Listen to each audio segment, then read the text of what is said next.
사랑하는 그녀에게 띄웁니다. 라디오 플라워. 꽃배다른 라디오 플라워 사진보다 실물이 더 예뻐요. 휴대폰으로 배송인증 사진까지? 탐스러운 꽃을 선물하세요. 랄랄랄라 라디오 플라워. 주의. 이 프로그램에는 무분별한 스포일러가 포함되어 있으므로 청취에 주의하시기 바랍니다.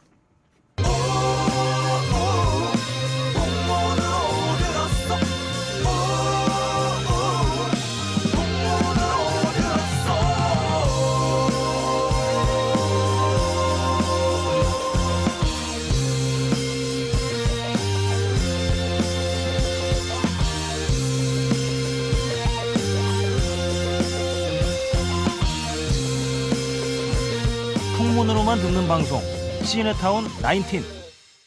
오늘 영화는 호프 스프링스입니다. 늘 그렇듯이 앞부분은 청취자분들의 알토란 같은 사연과 진행자들의 개소리가 이어집니다. 본 내용만을 청취하기 원하시는 분들은 29분 경부터 들으시면 되겠습니다. 안녕하세요. 풍문으로 듣는 방송, 간접 광고가 가능한 야매 방송, 월급쟁이들의 애환이 담긴 방송, 김수미 간장게장처럼 알이 꽉 찬 방송, 시네타운 1948회 시작하겠습니다. 자기소개 해주시죠. 예, 김창렬의 올드스쿨 담당하는 김은종입니다. 네, 안녕하세요. 트러블 맡고 있는 이재익입니다. 네, 트러블과 분란 뭐 이런 것들 맡고 있습니다. 다양하게. 트러블 메이커. 트러블 메이커. 네, 감사합니다. 그렇게 살지 마라. 그러니까. 네, 제가 항상 하고 싶은 얘기 그거예요. 좋은 사람이란 말은 제 입으로 못해요. 하지만 여러분들이 생각하는 것만큼 나쁜 사람은 아니라는 거 항상 얘기하고 있습니다. 그 정도. 하지만 나쁜 사람이잖아. 그렇죠. 나쁜 사람. 굳이 선택해야 한다면 부자가 아닐까 싶습니다. 아, 지난주에 아니, 그러니까 어떻게 생각해도 천국 가기는 어렵겠다 싶은. 아니, 그거는 이미 17살 때 포기했어요. 지난번에 얘기했잖아요. 빌 게이츠 정도의 기부를 한다면 아. 가능할 수도 있다. 한 3번쯤 환생한 뒤에 갈 수 있지 않을까. 뭐 그런 생각 때문에. 야, 지난주에 저희 그 고대하던 3차 전기 썬더가 있었죠. 네. 아, 김은종하고 이재익은 반성하겠습니다. 조잡고 완성해야 돼요. 그러니까 진짜로. 저 마이크 내려주셔도 저희는 할 말이 없어요. 최악의 썬더였어요. 최악의 썬더였어요. 저 구석에 가가지고 반성할게요. 먼저 그 장소 제공해 주신 저 화곡동 장소와- 모퉁이의 상남 형님께 감사드리고요. 정말 정성 어린 그 안주들 음. 계란말이부터 시작해가지고 음. 골뱅이를 내가 봤을 때는 한 야. 캔을 다 넣었어. 어마어마해. 야, 나 골뱅이 먹지도 못했어. 뭐 먹었어? 먹지도 네가 못했어. 골뱅이가 됐잖아 이 새끼야. 그렇구만. 내가 골뱅이였구만 거기서. 자 감사드리고요. 또 우리 저 멀리 보스턴에서 와주신 스티븐 형님 나 스티븐 나 감사하고 싶지 않아. 너무 감사한데 난 그 사람한테 감사하고 싶지 않아. 나쁜 사람. 나쁜 사람. 스티븐 나쁜 사람. 아 저희가 이재익과 김은종은 정말 반성해야 되는 사람들인데 한 가지 변명을 드리자면은 난 한 가지 원망. 그날 absente라는 술을 가지고 오셨어요. 그러니까 그냥 맥켈란 가져오시지 원래 얘기했던. 이 absente라는 술이 옛날에 그 프랑스 이런데 파리 같은 데서 예술가들이 모이면은 먹고 맛 가려고 만든 술이거든요. 정말 진한. 딱 여니까 정말 알코올 램프 냄새가 확 나요. 아니 그거보다 더 심한 거는 그 이렇게 잔에다가 술을 딱 따르니까 녹색 약간 연녹색 잔이었다가 이렇게 물을 부으니까 부글부글. 아니 무슨 마녀의 그 나 무서웠어 진짜. 마녀가 실험을 아니, 나는 하듯이. 옛날 그 가가멜 있잖아. 스머프 가가멜. 그러니까. 가가멜 스프 같아. 아 이건 공업용이다 어. 뭐 이런 느낌이 들었는데 어쨌든 그거 먹고서 이재익과 김은종 두 사람은 너무 뻗어가지고 손님들을 집에다 다 모셔놓고서 둘이 이제 딴 집을 데 나갔죠. 나갔죠. 딴데 이거는 갔죠. 에틸알코올보다 메틸알코올에 가깝다 이런 느낌이 드는 아주. 아 정말 무서운 술이야. 아니, 물론 absente는 빼자. 다음부터. 그 없었어도 맛 갈 그 분위기였는데 너무 시간이 빨랐다는 거지. 그거 아니었으면 12시에 맛 갈 걸. 그것 때문에 10시에 맛 간 거야. 안타까웠어. 아 근데 그 술은 진짜 사람 먹을 게 아니더라. 진짜로. 내가 온갖 술을 다 먹어봤는데 진짜 absente는 아닌 것 같아. 어쨌든 우리 스티븐 형님 감사드리고요. 그날 또 와주셨던 분 중에 우리 그 허수경을 닮은 니콜 누님. 니콜 황누님. 니콜 누님 감사드리고 우리 백지영 씨. 제가 인정할게요. 니콜은 제가 허수경이랑 오래 일했잖아요. 3년을 꼬박 만으로 일했는데 거의 친남매 같은 사이죠. 친남매 같은 사이죠. 수영이랑. 저랑 그러니까. 허수경은. 근데 진짜 닮았어요. 그러니까 백지영 씨, 그다음에 최수경 씨, 그리고 백이산 우리 백이산 과장 가산에서 열심히 활동하고 있구만. 백이산 과장 너무 감사드리고 유재혁 과장님. 네. 야 제가 장담하는데 여러분 2주 동안만 팟빵에서 한번 검색해 보세요. 부러진 씨가라고 나옵니다. 제가 봤을 때 팟캐스트 부러진 씨가 하나 나옵니다.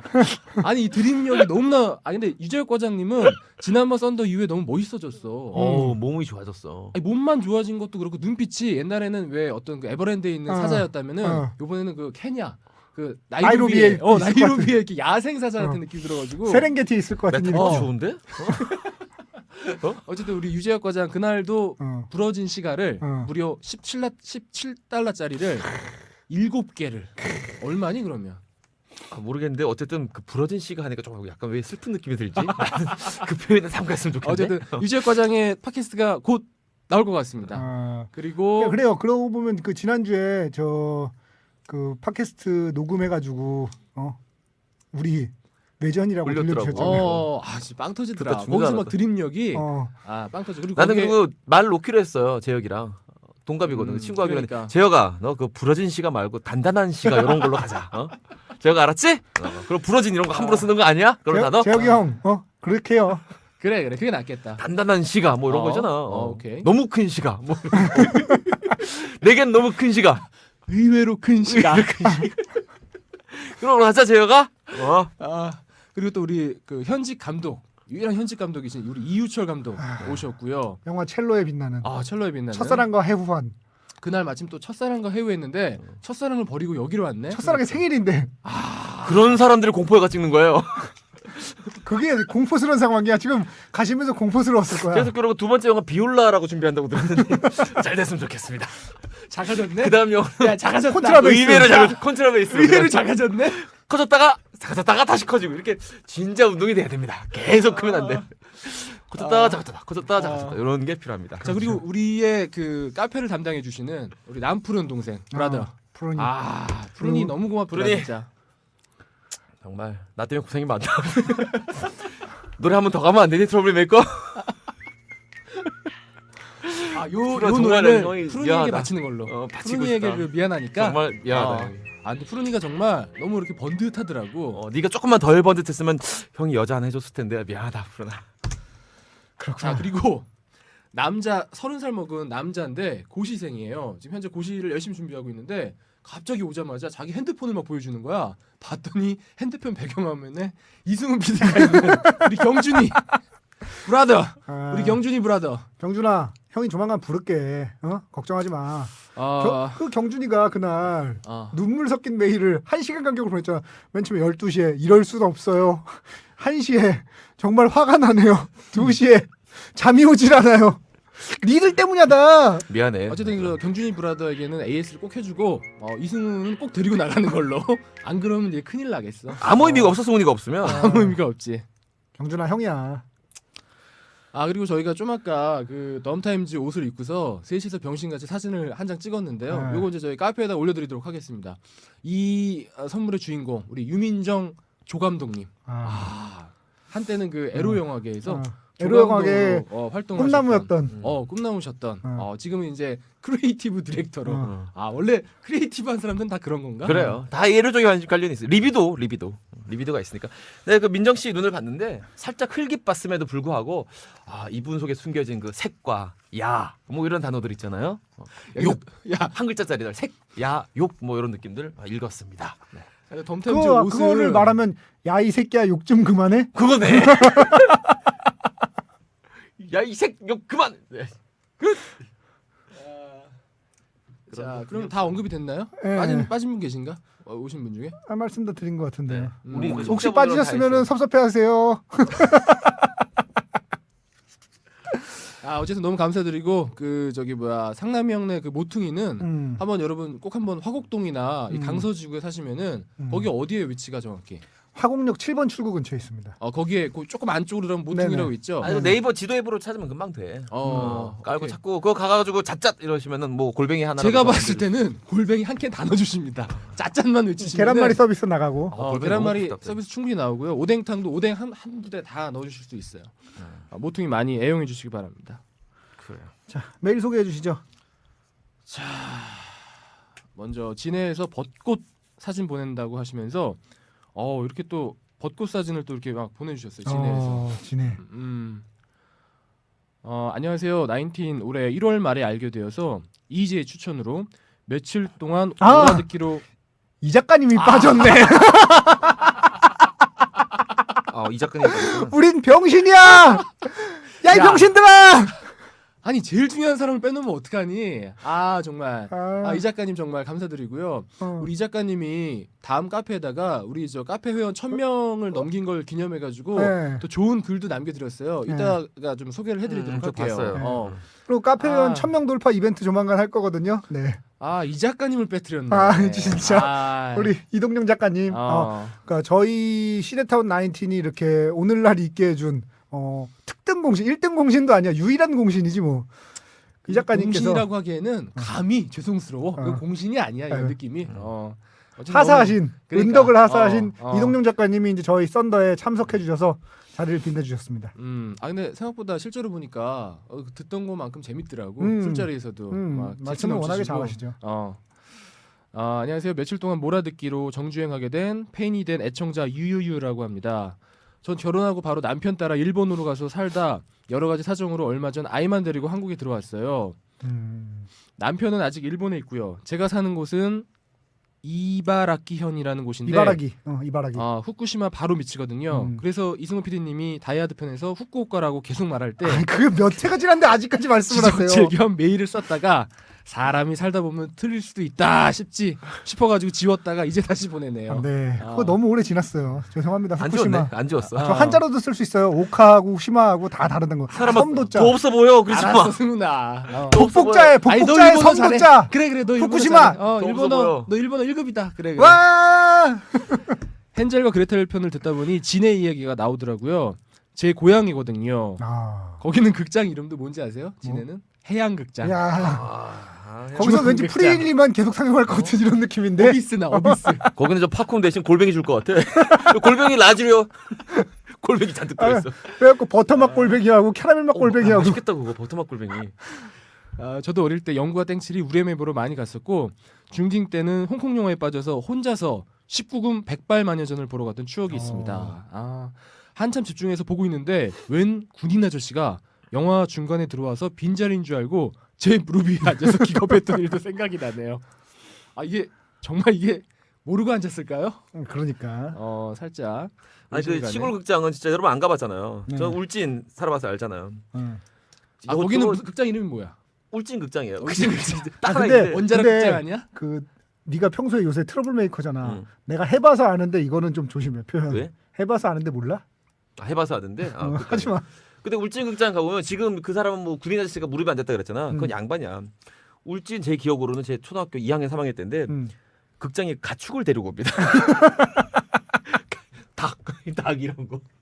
영화보다 보면 스크린 쪽으로 막 닭이 막 이렇게 고스톱 치고 앞에서 막걸리 먹고 욕하고 막 자기 마음에 안 드는 장면 나면 야 이 개새끼들아 막 욕하고.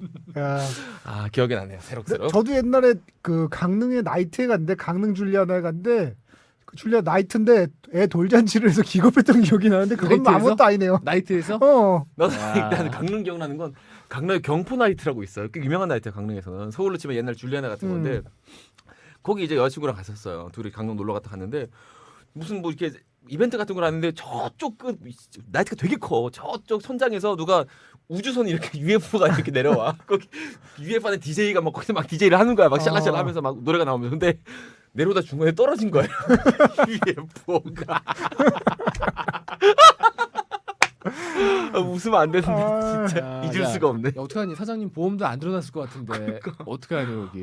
밑에 깔린 분은 없죠? 깔린 분은 없는데 그 사람 참 유유죠 유유. 지난해 들으시고 송미영님께서 안녕하세요 진자님. 저를 사거리 미친년으로 만드시네요. 듣다가 횡단보도 대기 중에서 도관으로 끊으셨대요. 가졌다. 송미영님께서 자 다음은 JJ 초 제목이 나쁜 사람. JJ 에이브람스 이후 최고의 JJ 마운인데요. 안녕하세요. 얼마 전 남자친구로부터 거기 아직도 있어요? 있지 않을까요? 그 아줌마 아저씨를 가는 데잖아. 근데 이제는 그렇게 됐구나. 거기가 얼마 전. 그러니까 우리가 가면 된다는 얘기예요. 그렇네. 예전에 JJ는 원래 부킹을 안 해도 되는 곳이라고 춤추고 싶은 여성분들이 춤추고 싶은 여성분들이 자주 가는 곳이었죠. 얼마 전 남자친구로부터 시네타운 19을 추천받아 폭풍 정주행과 역주행 중인 28살 처자입니다. 남자친구가 이걸 여자친구가 그것도 28살한테 쉽지 않네. 영화광인 남친을 만난 후에 거의 모든 주말을 영화관에서 보내면서 영화의 매력에 심취하지는 못했습니다. 그런데 말이죠. 길바닥에 싸늘하게 씻고 말라붙은 누군가의 어제 저녁으로 추정되는 물체를 안 보고 싶다 하면 기어이 당근 한 조각까지 보게 되는 그 미묘한 심리처럼 이 표현 좋다. 시적이야. 뭔 말인지 알지 이거? 당근. 그 지하철역이 항상 우리 빈대떡이라고도 표현하고 근데 피자라고도 왜 표현하고. 당근 잘 안 먹는데 오바이트에 꼭 당근이 있을까? 아우 그거 이제 우리가 보면 이렇게 흙깃 보잖아. 그러면 이제 당근이 있어. 안 봐야지 그러고 갔는데 꼭 보게 되잖아. 거북하다 하면서도 끝까지 듣고야만은 아저씨들의 색드립의 매력이란 2주 만에 보는 변인 양 끊을래야 차마 끊을 수가 없더라고. 이분은 주로 이게 구토, 똥 이런 걸로 여자분이잖아요. 26살 처자. JJ초. 아주 옹골찬 분이네 아주 그냥. 어쨌든 우리 JJ초 열심히 듣고 계시다고. 감사합니다. 감사합니다 정말. 조진주 씨네. 야 진주야, 너 자꾸 그래? 여자가 그럼 되냐? JJ초. 20대인데 너. 우리 늦지 않았어. 조진주님께서 펄조. 지하철에서 이렇게 왜 이제 20살 어린 친구들 스킨십 되게 강하잖아요. 이렇게 좀뭐 손도 잡고 살벌하게 만지고. 이렇게 거의 뭐 껴안다시피 막 이러고 있잖아. 그럼 지하철에서 출퇴근할 때 항상 그걸 보고 있으면 쟤네들은 잤을까 안 잤을까를 고민하게 된대. 우리 JJ조 감사드리고요. 다음은 정선영님. 안녕하세요, 정선영이라고 합니다. 정선영 씨 우리 정선영. 시네타운 19에서 나 이제 크리에이터라는 책의 담당 편집자입니다. 그렇게 많이 나오던 나 이제 크리에이터의 담당 편집자. 이분은 그러면은 시공사 다니는 분이구나. 그렇지. 직원. 아니 저희한테 칸초라도 한 박스 보내주셔야 되는 거 아니야? 인간적으로 우리가 진짜 책을 얼마나 팔았는데. 뒤에 써 있어요. 그래서 뭐라고. 야 칸초는 좀 들어보시면. 작다. 좀 큰 거. 뒤에 큰 거 좀 써있어요. 잘하자. 그런가? 큰 거 주신다. 나인틴 정말 잘 듣고 있습니다. 폭풍 같은 몇 주가 지나고 오랜만에 나인틴 들으면서 출근했는데 미친 사람 취급받을까봐 너무 웃음을 참았더니 안무현 근육에 경련이 일어날 지경이네요. 어떤 분이 방송 듣고 있으면은 세 분과 술 한잔하는 기분이라고 했는데 저 혼자 아침부터 낮술한 것 같네요. 발그레 해져가지고. 이재익 PD님 정말 실제로 접해봤는데 실제로도 재미있으시지만 다른 두 분도 너무 재미있으십니다. 역시 아저씨들의 수다는 우주 최강입니다. 참 제가 평소에는 두꺼운 책을 주로 만들고 있는 터라 혹시 두꺼운 책 필요하면 연락 주세요. 덧붙이면 간접 광고가 가능한 야매 방송 맞죠? 저희 팀에서 이번에 행복하게 해주는 책이 새로 나왔습니다. 제목이 행복하게 해주는 책이야. 담당한 친구가 20대 청춘인데 연애는커녕 책 걱정에 다크서클만 늘어납니다. 여러분 도와주세요. 나 그분 누군지 알겠다. 아주 예쁜 분이 있어. 만나고 싶네요. 행복하게 해주는 책. 그럼 그분을 우리를 행복하게 해주세요. 그분이 와서. 근데 이수근 PD가 좋아할 만한 책들이 많아요. 총서 같은 거 많이 나오고 어려운 책들 많이 나오잖아요. 제가 시공사 좋아한다니까요. 하여튼 보내드리도록 하겠습니다. 원하는 게 있으면 제가 얘기해가지고 현장 감사합니다. 씨한테. 시공사에서 나오는 만화책들 제가 좋아하거든요. 맞아, 시공사에서 나오는 만화책 좀 보내주세요. 그래픽 노블도 많이 나오고 그러니까 좋은 책들이 많이 너무 나오더라고요. 좋아요. 어쨌든 칸초 대신에 책으로. 진짜 저는 시공사가 그분의 돈으로 만들어진 거잖아요. 전 재산 그러니까요. 29만 원인. 그분한테. 그분이 우리나라 문학의 한 유일한 공헌은 프로야구를 만든 게 아니고 시공사를 만든 거라고 생각해요. 정말 시공사 좋은 책. 유일하게 좋은 일 했어요. 진짜 좋은 일 거의 안 하셨는데. 야 오늘 유현진이 첫 승했더라. 유현진 첫 승했어 오늘. 뭐 프로그램에서 얘기했어요. 그러니까. 자, 두 번째로 보냅니다라면서 투 빅 파이어볼님께서 보내주셨습니다. 메일이 격감했다는 소식에 보냅니다. 남자가 보내는 메일 별로 반갑지 않으실 테지만 어쩌겠습니까? 제가 사정봉을 달고 태어난 것을요. 야 근데 이승훈이 지난번에 한숨 한번 팍 쉬었더니 메일이 막 한숨 쉬었다고 왔잖아. 이승훈이 지난번에 격감했다고 한번 왔거든. 얘기했거든. 그랬더니 막 메일이 엄청나게 와. 감사합니다. 야, 방광문 껴봐라 어떻게 되나. 씨발 한숨 쉬니까 메일 넣는 방귀면 어떻게 되지? 아니 다음에 메일 정말 안 올 때 내가 부탁을 하려고 승훈이한테. 멋있어. 한숨 한 번씩 메일 쫙 와. 한숨 쉬면서 메일이 격감했다고. 이렇게 한번 멘트 한번 해봐봐. 그러면 내가 너무 일이 늘어날 것 같아. 너 때문에. 아니 방귀면 제발 똑같은 거 하지 마. 크리에이터로서 감히 경고하는데 똑같은 거 하지 마. 트림은 어때? 트림도 괜찮아. 자, 그 이승훈 PD님께 4월 7일 밤 2시에 일본 MBS에서 진격의 거인 첫 방송이 된다네요. 네, 토요일에 방송됐습니다. 어제 그 네이버에 진격의 거인이 계속 검색어 1위를 하더라고. 토요일에 첫방돼서 애들이 다운받아 보느라 오는데 퀄리티 굉장해요.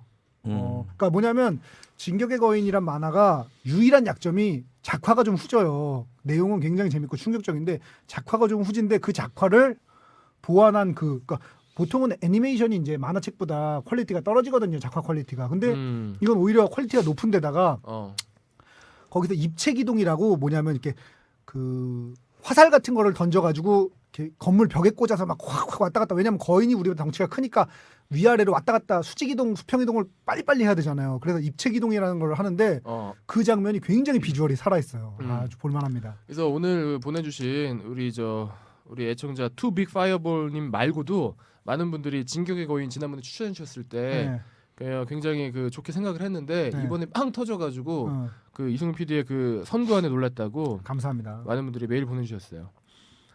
이잭 PD님, 네. 저희 보스의 친구분이 영화 쪽에 계신 분이라 이잭 PD에 대한 얘기를 조금 실제 얘기를 듣게 됐습니다. 정말 그만해. 그만해.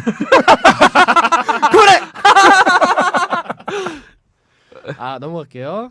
세 번째 김은종 PD님, MC나 DJ 하셔도 될 정도로 탁월한 센스를 보여주시는 진행력에 항상 크리스토퍼 놀랍니다. Anyway, 전 가슴보다 각선미를 먼저 보는 편인데요. 레깅스 입은 여성분들 보면 이상하게 화가 나더라고요. 왜 그러지? 언섹시스트 아이템 인 더 월드죠. 레깅스는. 레깅스가? 나는 좋던데. 레깅스도 저기 뭐야 막 이쁜 친구들이 입으면 이쁘던데. 아니 그거는 이쁜 친구가 이쁜 거지 레깅스가 이쁜 게 아니라고. 그래? 어쨌든 일단은 이재익 PD는 어느 쪽을 먼저 선호하세요? 아니 그러면 이재익 PD 자 맨다리 그물 스타킹 레깅스 중에 뭐가 레깅스. 좋아? 특이하네. 레깅스 좋아요. 레깅스 좋아요. 전 그물이죠 무조건. 이승훈 PD는? 저는 맨다리요. 맨다리요. 이 사람 참. 어쨌든 이재익 PD는 어느 쪽이에요? 레깅스라고 100번 얘기했잖아요. 아니 가슴이나 각선미. 차마 제 입으로 얘기해야 돼요? 예. 가슴. 뭐라고? 가슴. 난 지금 각슴 이러는 줄 그러니까 얼마나 나한테 어려운 질문이었으면 난 가슴이 지금- 나오는 거야. 난 신이지어주 귀가 각슴 나 이렇게 들었어. 얼마나 어려운 질문이었으면 난 지금 가슴이 나오는 거야. 각슴이라고 들었어 내가 속으로. 하지만 저는 똑바로 항상 들은 거예요. 항상 이게 마인드가 제일 중요하다. 이거는 뭐 마음이나 이딴 거 말고 마음 이딴 거 말고 어쨌든 가슴이야. 마인드. 무슨 말이지? 마인드. 알죠. 우리가 이승훈. 저요? 야, 이 새끼야 둘 중에 하나가 그렇게 어렵냐? 아니 너무 좋아서 둘 다 너무 좋아. 말을 못해. 둘 다 너무 좋은데 굳이 얘기하자면 SG로 하겠습니다. SG라고? 저는 사실은 알고 보면은 저야말로 정말 학벌. 아니 이 사람아 이씨. 야!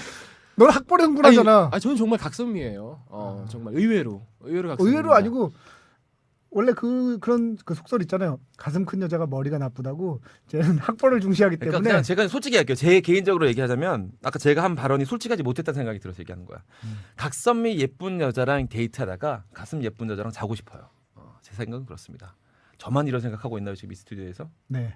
그렇군요. 거기서 나만 나쁜 갑자기- 새끼 때문에 또 나만 나쁜 놈이다. 한 번 더 들어오자 트러블 메이커. 나만 나쁜 사람이야. 나쁜 사람. 항상 나만 나쁜 사람이야. 뭐 제 생각은 그렇습니다. 자 다음은 아메리칸 북두권 허지만님. 하지만 허지만. 야 HEO JIMAN 허지만. 하지만 어떻게 그렇게 말할 수가 있어. 하지만. 자 제목 아메리칸 북두권. 먼저 익명 요청 부탁드립니다. 아이고 허지만 씨. 익명을 요청. 허지만. 실명이 하지만- 나갔다는 거. 자 세피디의 두개골 속을 뇌수 대신에 채우고 있을 듯한 먹물을 뽑아 습자지를 화선지 삼아 밤꽃을 그린 듯한 향기가 가득한 야. 방송 즐겨 듣고 있습니다. 이분은 거의 황동주인데. 정말 섹스하지만 세피디의 두개골 속에 뇌수 대신 채우고 있는 먹물을 뽑아서 습자지를 화선지 삼아 밤꽃을 그린 듯한 향기가 가득한 방송. 아까 그 조지주 씨 남자친구예요. 그 조지 당근 조지주 남자친구. JJ조 JJ조 남자친구. 허지만. JJ조 추천해 주셨네. 감사합니다, 허지만 씨. 잡설 생략하고 본론으로 넘어갑니다. 방송 초창기 가장 뜨거웠던 영화 아메리칸 북두권. 네 봤습니다. 지하철에서 출퇴근하며 휴대전화로 봤는데 감히 가로 모드에 화면을 채울 용기가 없어 수줍게 세로 모드로 감상했습니다. 감상 후 소감. 이승훈 PD님은 참 별점의 후한분이라는 생각을 하게 되었고 그리고 미지의 영역으로 던져진 그 하나의 별에 왠지 미안해졌다는 것으로 가름하겠습니다. 별점이 굉장히 후하시네요. 네. 여기다 별 하나를 주시고 아니 이 가로로 이렇게 하면 좀 커지거든 화면이. 네, 그렇죠. 차마 이렇게 하지 못하셨다는 거야. 부끄러우셔가지고. 자 다음은 다빈크님께서 안녕하세요 분당 워킹맘 마성의 여인 사만다라고 불러주세요. 왠지 본명 말하기가 쑥스럽네요. 다빙크, 워킹맘, 사만다. 사만다. 복잡하다. 사만다. 아 본의 아니게 사만다 하면 그 섹스앤더 시티의 가장 그 이제 같은 캐릭터. 그렇죠. 가장 밝히는. 우리 그래 이 새끼들아. 그런 거 아시죠? 맞아, 니들 말이 다 맞다. 떡집 체인 중에 떡보의 하루라는 게 있어요. 그걸 사만다의 하루라고 바꿔도 뭐 큰 무리 없는. 하루 갖고는 부족할 텐데. 자, 제가 하나 뭐 소개해드릴게요. 제가 다음 쪽지를 하나 받았어요. 썬플라워님이 쪽지를 보내셨더라고요. 읽어드릴게요. 제가 이렇게 쪽지를 쓴 이유는 다름이 아니라 이런 서도 길어요. 이런 서도 안 좋습니다. 바로 본론 들어가시면 돼요. 지금 영화 또 하나의 가족 촬영 중인 거 아시죠? 아세요, 두 분? 몰라요. 또 하나의 가족이라고 저 또 하나의 가족은 LG인가요? 또 하나의 가족 LG인가요? 저 반도체 공장에서 일하다가 역시 맞구나. 네, 편찮으신 분들 대상으로 이제 그거를 소재로 한 영화를 만들고 있거든요. 아, 네, 진짜구나. 또 하나의 가족 촬영 중인 거 아시죠? 지금 2차 두례가 진행 중인데 방송에서 한 번만 소개해 주시면 어떨까 해서요.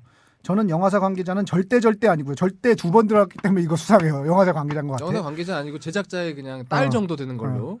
어린 청춘들이 가족을 위해 희생하면서 돈을 벌려고 온 곳에서 그런 엄청난 병에 걸려 불치병에 이혼해 사망까지. 없는 집에 태어난 것도 억울한데 이건 진짜 너무 가엽잖아요. 제가 두서없이 말이 너무 길었죠. 예, 맞습니다. 아무튼 둘의 참여 방송 얘기 좀 해주세요. 어떻게 참여하면 돼요, 거기? 인터넷에 찾아보시면 됩니다. 또 하나의 가족 치시면 아마 참여하실 수 있는 방법이 나와 있을 거예요. 이 영화 꼭 극장에 올라가야 합니다. 적어도 그 불쌍한 이들에게 조금이나마 위로가 되지 않을까 합니다. 부탁드립니다. 해가지고 그 황유미 씨라고 돌아가신 분이 계신데 그분 사건 이후로 이제 크게 화제가 됐거든요.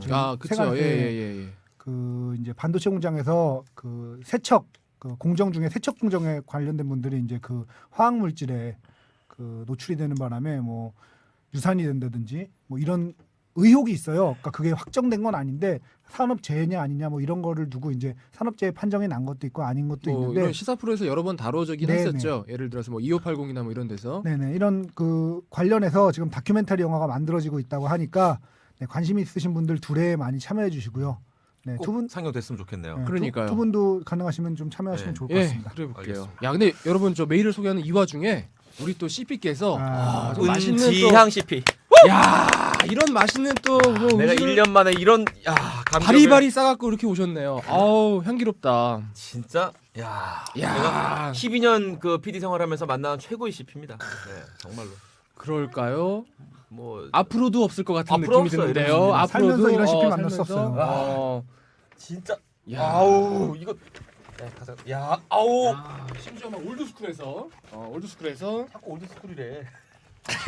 스쿨푸드에서 스쿨푸드에서 야 이렇게 막 정말 눈물 납니다. 야 아우 배고파 죽을 뻔했네 나. 자 먹방 갑니다. 갑니다. 아우 진짜. 아 정말 보이시죠?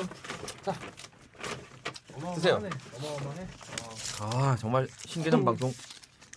오늘 그러지 않아도 바로 연이어 녹음이 있어가지고 뭐 먹을 저기 시간도 없는데 야 내가 그동안 힘이 감사하네. 없어가지고 오늘 멘트가 약했어. 아우, 취약하더라고. 농담 아니고 진짜로 내가. 진짜 그동안 이제부터 빨리 밥 먹고 더 나쁜 멘트들 할게요. 아우 이거 이렇게 먹는 거 아닌가? 형 먹었대. 자 그러면 본 내용 들어가도록 하겠습니다.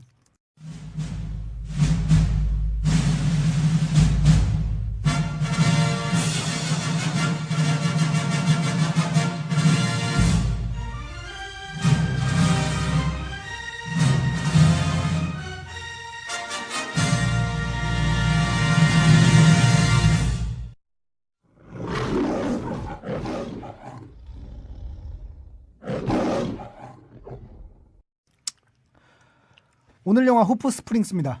저 줄거리 소개해 주시죠. 네, 뭐 이거는 두 명의 영화입니다. 타메리 존스와 그리고 메릴 스트립의 영화입니다. 타메리 존스, 메릴 스트립 두 명이 한 70 정도로 짐작이 되는 노 부부예요. 같이 31년을 결혼한 뒤 살아온 그런. 31년이라고 하는 거 보니까 느낌은 비주얼은 한 70 정도 된 것 같은데 한 60대 초반 정도 부부로 나오는 것 같아요. 설정이 그렇죠. 40에 결혼한 게 아닐 테니까. 아이를 낳고 결혼해서 직장을 가지고 이렇게 다 할 거 다 하고 애들 다 내보내고 나 이 영화 보면서 꼭 우리나라 얘기하는 줄 알았어. 그렇지 않아요 느낌이?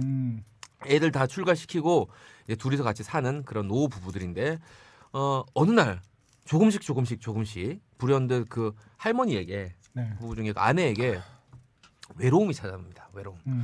아 옆에 있는 남편이 남편 같지 않고 내가 남편이 껍데기와 사는 것 같고 그래서 그 외로움을 견디지 못해서 조금씩 남편과의 관계를 회복해보려고 합니다. 영화 중에서 기숙사 룸메이트 같다는 표현이라고 그죠? 그 당시까지만 해도 그 두 부부는 이런 식이에요. 룸메이트는 방이라도 같이 쓰지.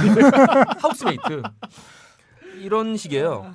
같은 집에 산다는 것뿐이지 방도 따로 써. 방도 따로 쓰고 자는 건 당연히 따로 하고 취미 생활도 다르고 출근할 때 퇴근할 때 잠깐 얼굴 보고 아침 저녁 같이 먹는 게 전부인 그런 부부입니다. 부부로 하기 어려운 당연히 섹스 리스크요. 섹스 안 한 지 한 5년 넘은 걸로 나오고 5년 전에 마지막으로 5년 전 9월 1일에 그런 부분인데 이제 아내가 그래서 조금씩 변화를 시도하는데 남편한테는 시도 안 맥히는 거죠. 남편이 예를 들면 이런 식이에요. 밤에 와이프가 똑똑하고 들어오려 그러면 왜? What do you want? 막 이런 식이에요 남편이. 아내가 이제 같이 옆에 자려고 하는데 뭐야? 어쩌라고? 막 이런 식이에요. 열받지 씨발. 그래서 아내는 남편 옆으로 가지 못하고 그러다가 이제 발견한 게 어떤 카운셀링 해주는 부부 관계를 치유해주는 상담가를 발견하게 되고 그 상담 코스를 남편에게 같이 듣자고 합니다. 그런데 문제는 집 앞에 있는 상담소가 아니라 비행기 타고 차 타고 존나게 산 넘고 물 건너 가야 되는 먼 곳에 있는 상담소인 거예요. 남편이 당연히 싫어하고 반대하고 지랄지랄 하는데 거의 반협박으로 해가 남편을 끌고 갑니다.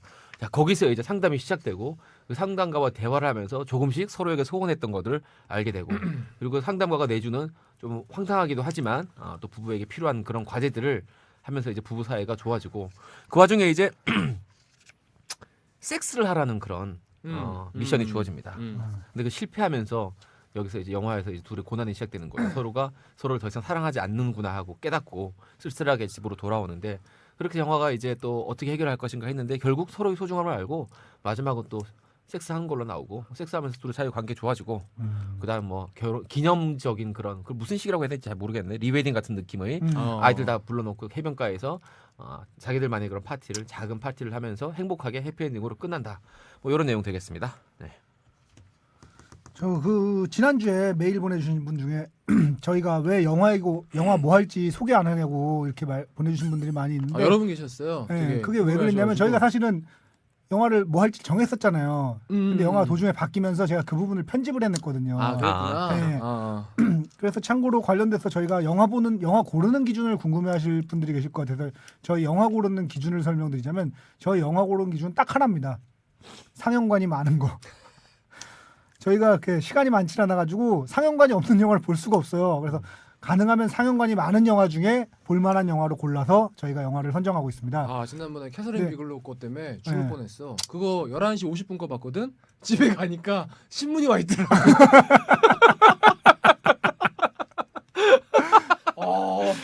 진짜 힘들더라.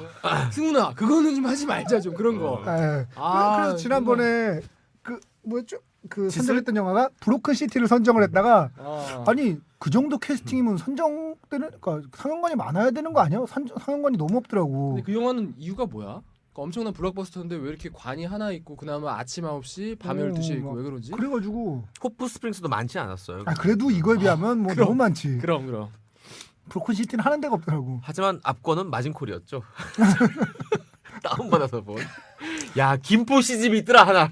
내가 진짜 마진콜 보려고 일요일 아침에 김포까지 갈 뻔했네. 압구정에서 차 타고. 야 진짜 정말 쓰러져 마진콜. 알겠습니다. 김은종 PD님 어떻게 보셨어요? 그 아까 이재 PD가 잠깐 언급했는데 이 영화가 분명히 헐리우드에서 만들어진 영화인데 네.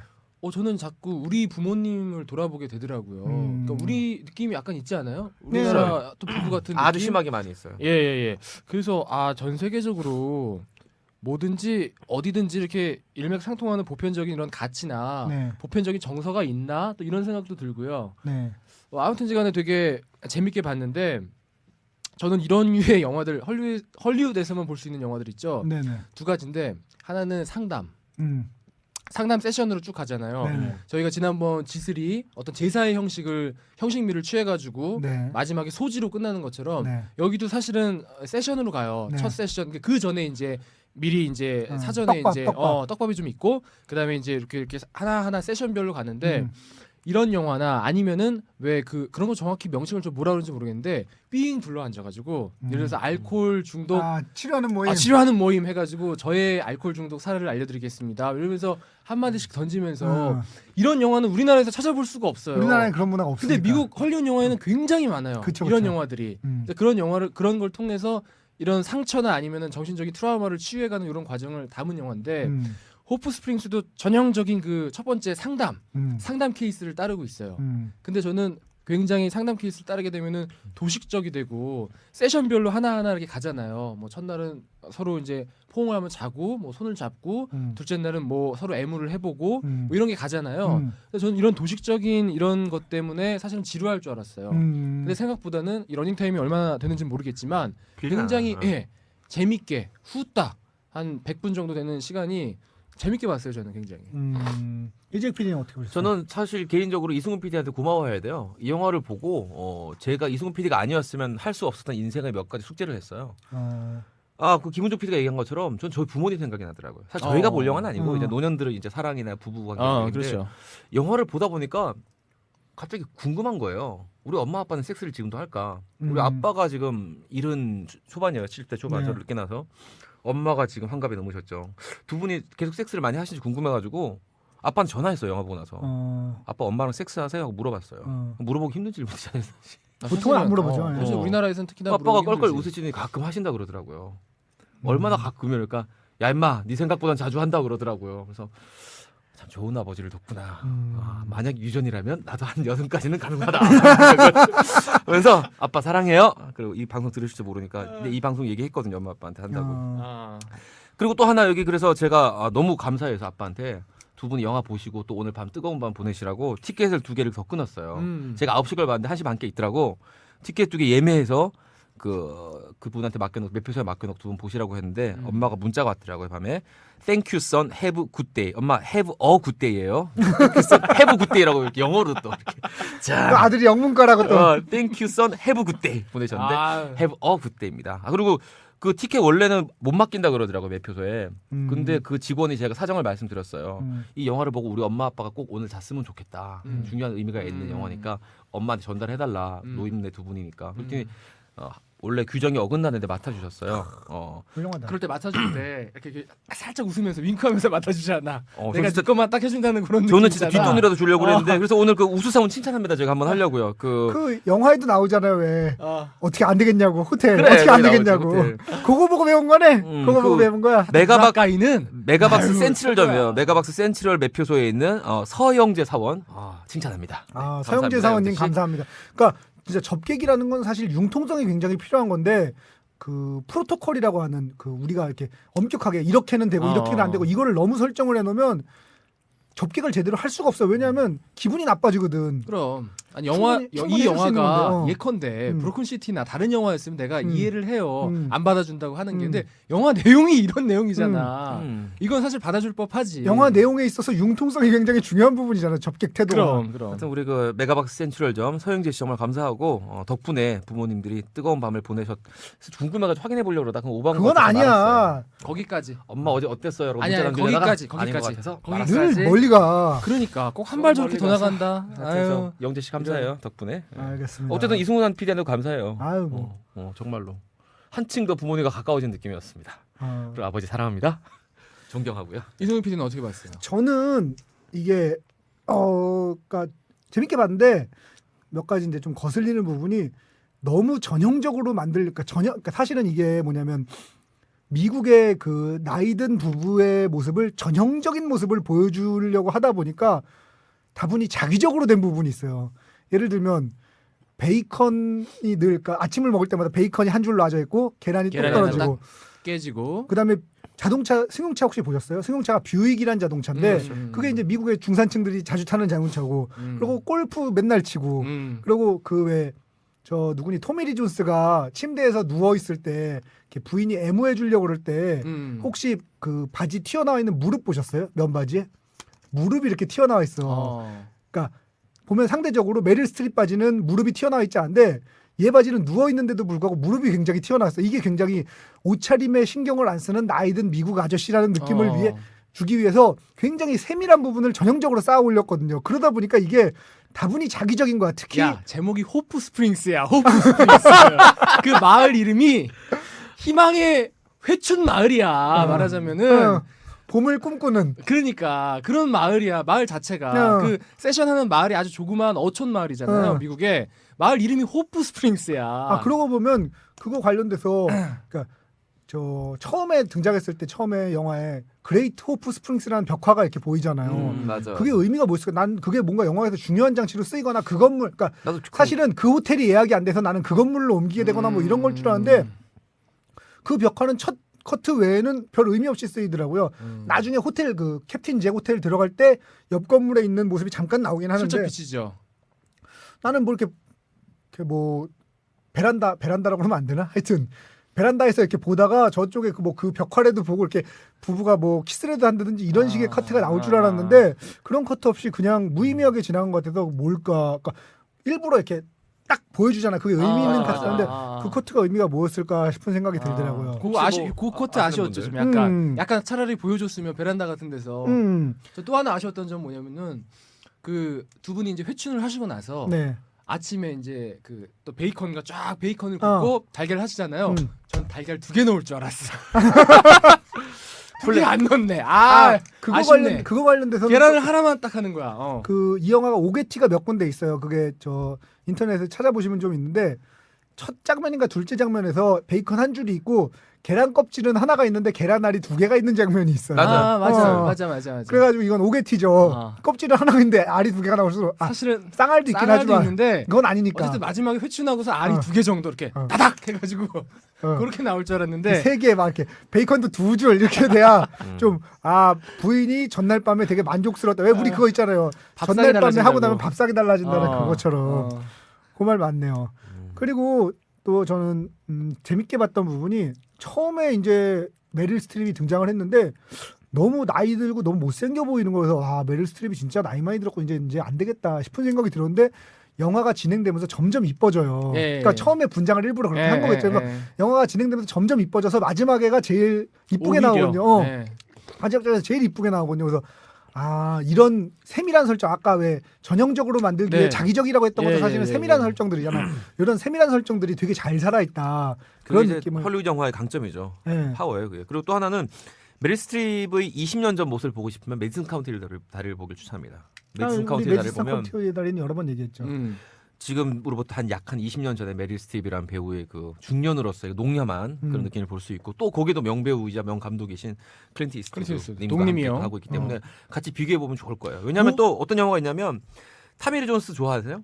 전 너무 좋아하죠. 되게 좋은 영화. 타미리 존스랑 클린트 이스트우드랑 같이 한 영화가 있어요.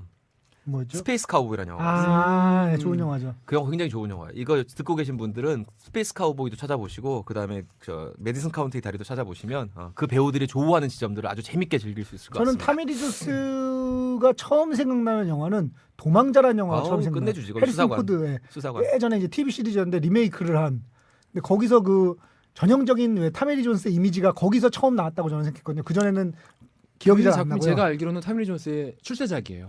그게 한 93년도쯤에 나왔는데 93년인가 4년인가. 예, 그 전까지는 굉장히 어렵게 생활을 하다가 영화에 많이 출연을 했었어요. 근데 사실 여러분 그거 아세요? 타미리 존스가 러브스토리 에릭 시갈의 러브스토리의 주인공인 거 아세요?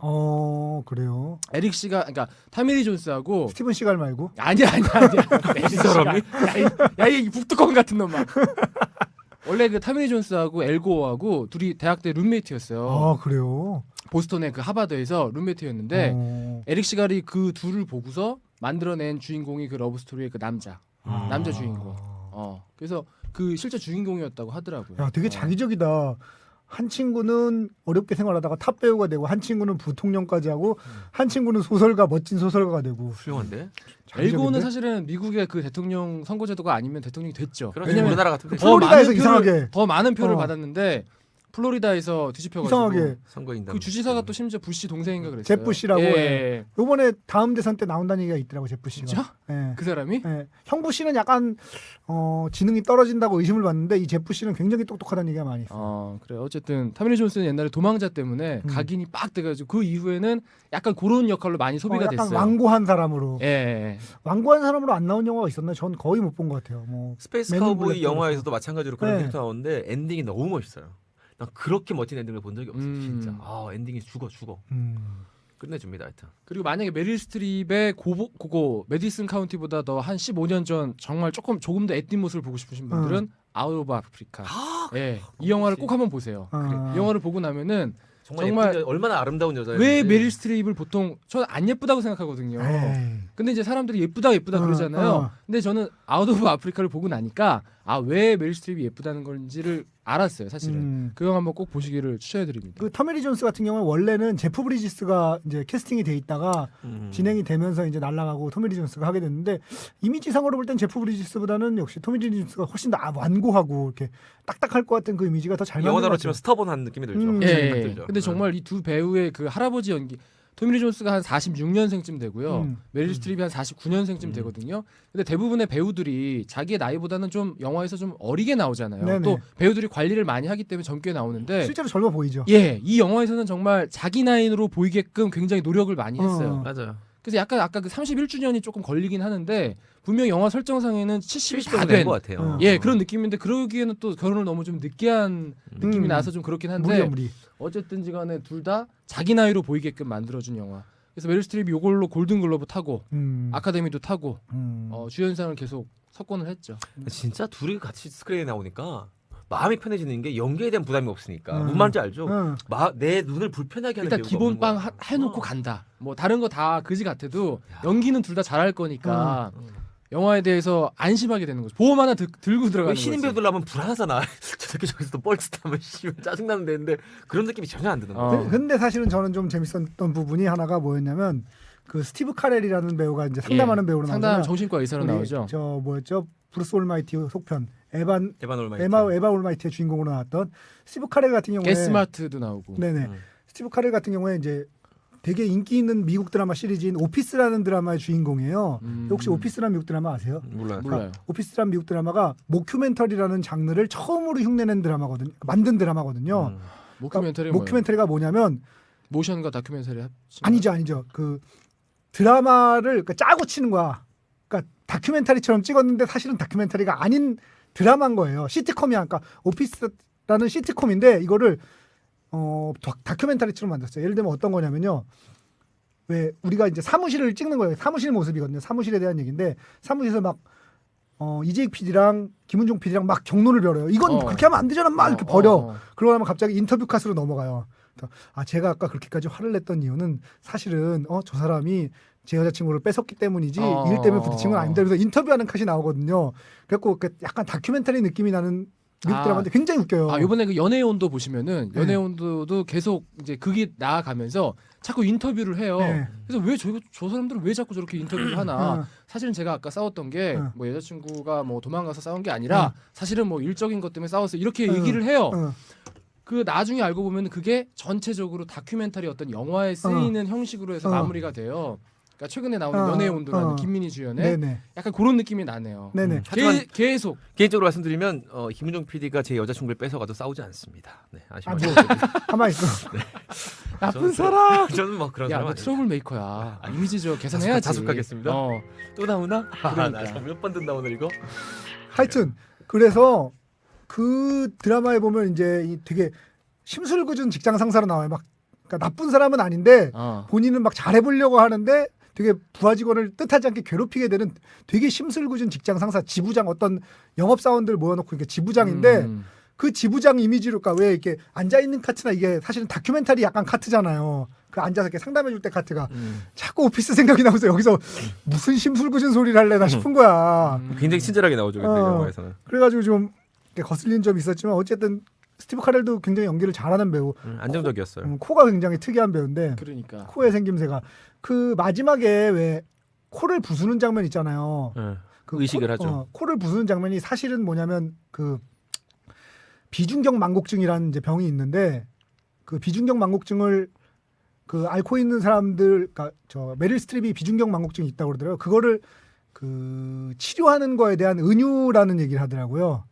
그러니까 비중격 망곡증 자체가 막 망치로 두들겨가지고 이렇게 막 수술을 하는 이런 그런 거래요. 그래서 마지막에 그거의 의미는 사실은 그 무슨 뭘 고치네만의 얘기가 나오는데 그게 아니고 사실은 비중격 망곡증 고치는 얘기다 뭐 이런 얘기가 있더라고요.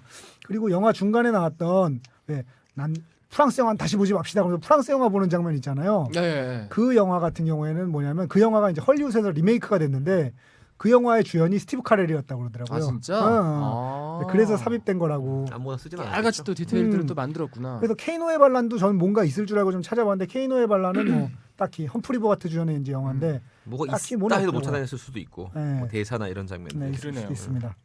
그 죽어도 좋아라는 박진표 감독님의 영화랑 좀 비교되는 측면이 있는 것 되게 같은데 어떻게 재밌어요. 생각하세요? 저는 영화 보는 내내 그러니까 첫 장면 한 30분 흐르고 나서는 계속 박진표 감독이 생각이 났어요. 맞아요. 그러니까 죽어도 좋아라는 작품은 다들 보셨죠. 네. 네. 그러니까 박진표 감독이 사실은 여기에 교양국에서 PD로 SBS에서 네, 살고 싶다 하죠. 네. 하는데 사실은 그것도 그렇고 죽어도 좋아도 그렇고 그놈 목소리도 그렇고 본인이 그것이 알고 싶다 해서 했던 아이템들이에요. 네, 그렇죠. 본인이 그 굉장히 심도 있게 다뤘던 아이템들인데 그걸 이제 극화한 거죠. 훌륭하신 분이야. 우라카이. 존경합니다. 제가 제일 존경하는 우리 대한민국 우라카이가 감독님. 아니지. 대한민국 자기가 관심 감독입니다. 가진 거를 아니 그거로 만든 거지. 자기가 자기를 우락가이 하는 건데 뭐 어때 그게? 그런 식으로 따지면 이재익은 매일 하잖아. 그러니까요. 매일들 우라카이 합니다. 어쨌든 그 죽어도 좋아 보셨죠 다들? 네. 재밌죠. 보신 그 소감들이 어떠셨어요? 죽어도 좋아 그때 볼 때 꽤 오래된 영화인데. 그게 사실은 그러니까 저는 별 느낌이 없었고 그냥 노인들도 저렇게 사는 거지라는 생각을 사실은 했거든요. 그 당시에는 근데 되게 센세이셔널 했잖아요. 엄청났죠. 네. 그게 호프 스프링스처럼 외국 얘기면 괜찮은데 왜 우리나라 노인들의 얘기면 불편한 건지 저는 잘 이해가. 그때 당시에 그 센세이셔널 했던 게 이해가 안 갔어요. 왜냐하면 노인들의 욕망에 대해서 부정하는 거잖아요. 노인분들도 다 뭐 그러니까 그 어떤 설문조사인가 뉴스에서 인생에 있어 후회스러운 거 있고 20대, 30대, 40대 뭐 이런 설문이 있었는데 그때 70대가 인생에 가장 후회하는 게 뭐냐고 그러니까 몸이 부서질 것 같은 뜨거운 사랑을 못 해본 게 후회스럽다 뭐 아니면 그걸 제일 하고 싶다 이런 식의 설문조사를 한번 본 적이 있거든요. 뭐냐면 어렸을 때 우리가 어른의 그 마음에 대해 이해 못하는 것처럼 어른이 돼서도 노인들의 마음에 대해 이해를 못한다는 거죠. 그게 어른이 돼도 똑같이 좋은 사람이랑 즐겁게 지내고 싶은 건데 그걸 가지고 마치 뭐 그러면 안 된다는 듯이 예를 들면 장애인의 성이라든지 아니면 노인의 성 이런 거에 대해서 우리가 되게 금기시하고 터부시하는 측면이 있잖아요. 그러니까. 그게 되게 불편하게 느껴졌어요. 다시 한번 아버지 존경합니다. 저는 뭐 존경하고 저 생각에는 저는 뭐 평생 후회할 일은 없을 것 같네요. 계속. 그건 몰라. 그렇지? 왜냐면 그 있잖아 예전에 에어트립님이 보내주신 그 문장 기억 안 나? 자지러지게 웃다가 자지부러지겠네요. 이 시간 이후로 3가에서 웃도록 하겠습니다. 나 또 웃는 게 그렇게 위험한 건지 그렇게 위험한 행동인지 처음 알았네. 웃다가 죽으면 몰라도 차라리. 알 수 없는 인생이야. 그래서 저 이승훈 PD 저도 그 영화 그때 봤을 때 이승훈 PD랑 비슷한 생각을 했거든요. 왜 노인에게도 성이라는 게 분명히 필요한 욕망인데 왜 그걸 가지고서 그렇게들 호들갑들을 떨고 노인의 욕망에 대해서 언급한 거 가지고서 막 뭐 무슨 엄청난 금기를 뭐 터부를 파괴했느니 어쩌고 저쩌고 뭐 이런 얘기들이 있어요. 그래서 저는 이 호프 스프링스를 보면서 정말 그때랑 너무 비견이 되는 거야. 그때는 막 난리를 치는 건데 여기 이렇게 자연스럽게 녹여놨잖아. 이거에 대해서는 아무 말 안 하잖아.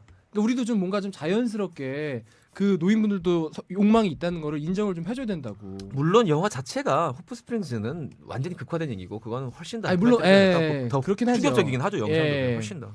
근데 어쨌든 간에 그거를 막 이렇게 추하게만 볼 게 아니라 분명히 그분들도 욕망이 있다는 걸 인정을 해줘야 된다고. 근데 통계에 따르면 60, 70대 부부 또 부부 아니더라도 60대 노인들의 성 생활이 굉장히 활발해요. 활발하고 저는 이거 관련해서 읽었던 책 중에 하나는 89살, 그러니까 80숫자로 89, 89살 애인만 셋인가 이런 제목의 책이 있어요. 어떤 책이냐면 프랑스에 있는 한 남자가 죽었어요. 노환으로 죽은 거야. 89인가 90살에 죽었어. 죽은 뒤에 이 사람의 일기장이 발견됐는데 죽기 전까지 자기가 섹스하고 만났던 연애했던 그것들을 일기장에 다 남아있는데 89세까지 애인 3명이랑 같이 세 다리 양다리 문화발을 걸치고 연애를 하는 기록이 남아있는 거예요. 일기장에. 그 섹스 라이프가 그대로 기록되어 있는데 난 보고 29살인 줄 알았어. 정말 그 책 되게 신기한 책이에요. 근데 이게 놀랍게도 완전 100% 논픽션이라는 거죠. 일기장이에요, 일기장. 죽은 뒤에 발견된 노인의 일기장이고 그 같이 관계했던 할머니들 그다음 젊은 여자 다 살아 있고 다 확인이 돼요. 내가 보기에는 이재익 PD가 그거를 읽은 이유는 위인전이라고 생각하고 읽은 거겠네요. 그럼요. 그 얘기 하려고 그랬어. 왜 남의 얘기를 뺏어가? 나 그 얘기 하려고 그랬는데.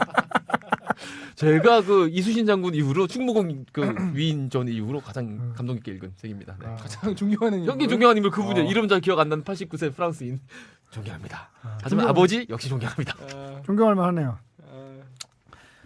그 이제 저는 이거 보면서 또 그런 생각이 들었어요. 직업이라는 게 사람의 이렇게 됨됨이라든지 행동이라든지 이런 거에 영향을 되게 많이 미치잖아요. 그게 이제 어떻게 보면 그런 종류의 사람들이 그런 직업을 택하는 경향도 있을 테고 까꾸루. 아니면 그런 직업이 됐기 때문에 그런 사람이 되는 것도 있을 텐데 어떤 게 더 큰 것 같으세요? 난 전자가 조금은 영향을 주는데 사람마다 다 다르고 또 기질이 숨겨지진 않는 것 같아요. 예를 들면 우리 썬더 참여했던 그 유재혁 과장도 보면 다니는 직장이 굉장히 좀 딱딱하고 어떤 그 전체주의적인 느낌이 네네. 있을 수도 있잖아요. 직장이. 네네. 그런데도 본인은 이런 자리에서 끼를 주체 못하고 이렇게 나온다는 거죠. 그렇기 때문에 기본적으로 이승훈 PD 말대로 직장이나 하고 있는 일이 그 사람의 어떤 성정에 영향을 주긴 주지만 근본적인 건 바꾸지 못하는데 영향을 어느 정도 주긴 준다고 생각해요. 제가 이렇게 까불어 되는 것도 그래도 쥐뿔에 그래도 PD라고 이거 생활을 하니까 조금 더 까불지 않나 생각이 듭니다. 제가 예를 들어가지고 국정원에 있으면 이렇게 까불 수 있을까요? 잘렸겠구나. 갑자기 왜 잘렸겠구나. 존댓말을 하니? 아니 입사가 안 됐지. 진짜 안 되겠구나. 그렇군요. 김민호 PD 어떻게 그 생각하세요? 주변에 이제 보면은 방금 얘기한 것처럼 어떤 부분에 있어서는 본인의 성정이 그렇기 때문에 그 직업을 들어간 사람도 있는데 제가 본 경우들은 그 직업에 들어가서 많이 그 직업 때문에 성격이 바뀐 경우도 많이 봐요. 대표적인 경우가 이제 기자들 같은 경우인데 기자들은 제가 이제 동기로 이렇게 입사를 하게 되잖아요. 입사했을 때는 기자나 PD나 되게 성정이 비슷해요. 네네. 어떤 지향하는 바나 아니면 네. 가치관이나 네. 아니면 살아가는 삶의 태도나 이런 것들이 되게 비슷한데 어느 순간 되니까 기자들은 또 기자의 길을 가더라고요. 그게 어떤 것이 좋고 나쁘다는 얘기가 아니라 다른 거죠. 다른 건데 맞아요. 어쨌든 이제 한 10몇 년 동안 기자 생활을 하다 보니까 맞아. 기자로서의 어떤 그 뭔가 삶의 방식이 있더라고요.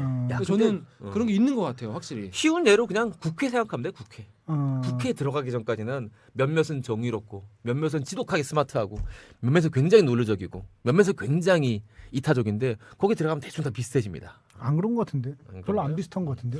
아니 그러니까 다들 예전에 그 색깔을 많이 좀 잃어버린 경우가 굉장히 많다는 거죠. 그런 의원들이 많다는 이승 거죠. PD는 어때요? 그러니까 그거는 그럴 수밖에 없는 게 예를 들면 백바지 입고 왔다고 그렇게 가루가 되도록 까는데 백바지 더 이상 못 입잖아요. 근데 그러니까. 옷이란 건 자기 표현인데 자기 표현을 점점 죽이다 보면 그렇게 될 수밖에 없다고 그런 면에서 생각해요. SBS 정말 좋은 직장인 게 여름에 이승훈 PD는 반바지에 딸딸이 끌고 다닙니다.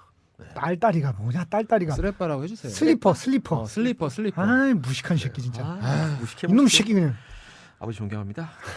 저는 그 직업적으로 훈련을 받는 데는 게 그러니까 그런 사람이 그런 직업을 택하는 경우는 얼마 안 되고요. 그 직업에서 그렇게 훈련을 받으면서 그렇게 되는 게 훨씬 크다고 생각해요. 뭐냐면 사실은 어떤 직업을 택한다는 거는 그 일하는 시간 외에 다른 시간에도 그런 방식으로 생각하게 만들고 그런 방식으로 행동하게 만들잖아요. 예를 들면 우리가 PD로서 일을 하면서 퇴근을 해요. 그러면 노래를 듣거나 퇴근하고 나서 노래를 들을 때는 일하는 동안에 이 노래 괜찮은데 이 노래는 누구 노래지 막 모니터링을 하다가 퇴근하고 나면 그냥 노래를 듣기만 하냐? 아니거든요. 그 일할 때 태도가 그대로 남아 있어요. 그리고 사람을 대할 때도 우리가 뭐 연예인이나 아니면 뭐 매니저분들이나를 상대할 때 그 태도라는 게 외부에 나가서 다른 분들을 이렇게 대하더라도 그 태도가 영향을 미친단 말이죠. 마찬가지로 아까 기자분들 얘기하셨는데 기자분들도 취재를 할 때 취재원을 대하는 태도가 맨날 하다 보면 그게 어느새 자기도 모르게 보통 다른 분들을 그러니까 상대할 때도 그렇게 태도가 바뀐다는 거죠. 그러다 보면 그런 것들이 하나하나 쌓여서 한 뭐 3년, 뭐 짧게는 1년, 길게는 5년, 10년 지나고 나면 그 사람의 전체적인 사고방식이나 행동거지가 바뀔 수밖에 없다는 거죠. 그래서 왜 보통 이제 뭐 군인을 퇴역하신 분들이라든지 경찰을 퇴역하신 분들은 굉장히 비슷한 그런 성향을 보이시는 분들이 뭐 다 그렇다는 건 아닌데 그런 부분들이 분명히 있어요. 네. 예를 들어서 내가 군인으로 30년을 산 거야. 네네. 그럼 그런 성향이 은연중에 드러난다니까. 네네. 어. 그래서 그러니까 직업에 귀천이 없다는 표현을 많이 하는데 직업에 귀천은 없지만 그 직업이 그 사람의 됨됨이를 결정하는 거는 맞습니다. 그렇기 때문에 그러니까 친구나 배우자나 뭐 이런 걸 고를 때 직업이라는 건 굉장히 중요한 요소일 수 있어요. 그게 단지 지위가 높고 돈을 많이 벌고 아니면 혹은 못 나가고 뭐 신분이 불안하고 이런 문제가 아니라 그 직업을 가짐으로써 그 사람들이 행동하는 방식, 생각하는 방식 이런 것들이 결정이 되기 때문에 직업이라는 거는 굉장히 중요하게 고려해야 될 상황 중에 하나라고 생각합니다. 아 너무 또 얘기가 무거워졌네. 얘기가 무거워지면 안 또 되는데. 그것이 알고 싶다 찍고 있어. 진표형, 얘 좀 될 거야. 왜 그래? 안녕하세요. 송주호입니다. 지금 여러분은 풍문으로 듣는 방송, 간접 광고가 가능한 야매 방송, 월급쟁이들의 애환이 담긴 방송, 시네타운 19을 듣고 계십니다. 자, 그러니까 이 영화가 결국은 행복에 대해서 다룬 영화잖아요. 그럼 뭐 행복이란 게 뭐라고 생각하세요, 김은정 PD님은? 저는 뭐 항상 여기서 얘기하잖아요. 제가 그 성장 그 뭐라 그러지? 반대주의자? 반성장주의자. 그러니까 저는 사실은 제가 물질에 대해서 초연한다는 얘기가 아니라 물질은 어느 정도는 필요하다고 생각을 해요. 그러니까 그런 거 있잖아요. 왜 시험 중에서 꽈락이라는 제도가 있어요. 네네. 뭐냐면 과락 아니에요? 과락. 딸딸이면 어떻게 꽈락이 못돼? 그렇게 잘났냐? 꽈락. 야, 그것이 알고 싶다. 찍어라 이 자식아. 꽈락 갑시다. 꽈락이라는 게 뭐냐면은 이재 PD는 그 동생이 그 사법시험 이런 거 봐서 알잖아요. 네. 국영수 뭐 자연 이렇게 있다고 치면 한 과목만 예를 커트랩 묻는 들면 떨어지는 거지. 딴 거 잘해. 평균이 예를 들어서 90점을 맞춰야 되는데 아무리 100을 해도 하나가 예를 들어서 70점이다 그러면은 그 사람은 통과가 안 되는 거예요. 그러니까 어느 정도는 기본 이상은 다 해줘야지 시험이 통과가 되는 거야. 근데 저는 인생에 있어서도 되게 비슷한 게 제가 물질적인 게 뭐 다 필요 없다는 건 아니지만 어느 정도가 일단 넘어가고 나면은 그 다음부터는 그게 중요한 것 같아요. 꽈락을 안 하는 인생이 되게 행복한 인생인 것 같아요. 그러니까 자기가 어떤 일에서도 성취를 찾고 뭐 또 가족과의 관계에 있어서도 어떤 좋은 관계를 맺으면서 하고 뭐 주변 동료나 친구들 관계에서 좋은 관계를 맺고 자기가 하고 싶은 취미 활동도 어느 정도는 하고 그러니까 그렇게 골고루 할 수 있는 삶이 좀 약간 전 행복한 것 같아요. 물질적으로나 정신적으로나 그러니까 그런 의미에서는 어떤 한 군데에 막 몰두하는 분들은 저는 그렇게 하지도 못해서 존경스럽기도 하지만은 한편으로는 또 너무 그렇게 사시는 분들이 조금 안 돼 보일 때가 있어요. 근데 거기서 또 성취감을 찾고 행복해 하시는 분들이 분명히 있기 때문에 뭐 저는 그거는 각자의 행복에 대한 가치가 다르다고 생각을 해요. 근데 저는 약간 제 행복의 가치를 굳이 드리자면은 꽈락이 저의 어떤 행복의 척도예요. 좀 고루고루 어떤 좋은 인간관계도 어느 정도는 유지하면서 일적인 성취도 어느 정도는 유지하면서 뭐 요런 여러 가지 문제. 이재 PD는 어떻게 생각하세요? 저는 그 자매 이야기를 해주고 싶어요, 여러분들에게. 항상 저는 잠이요 아니면 자매 시스터즈.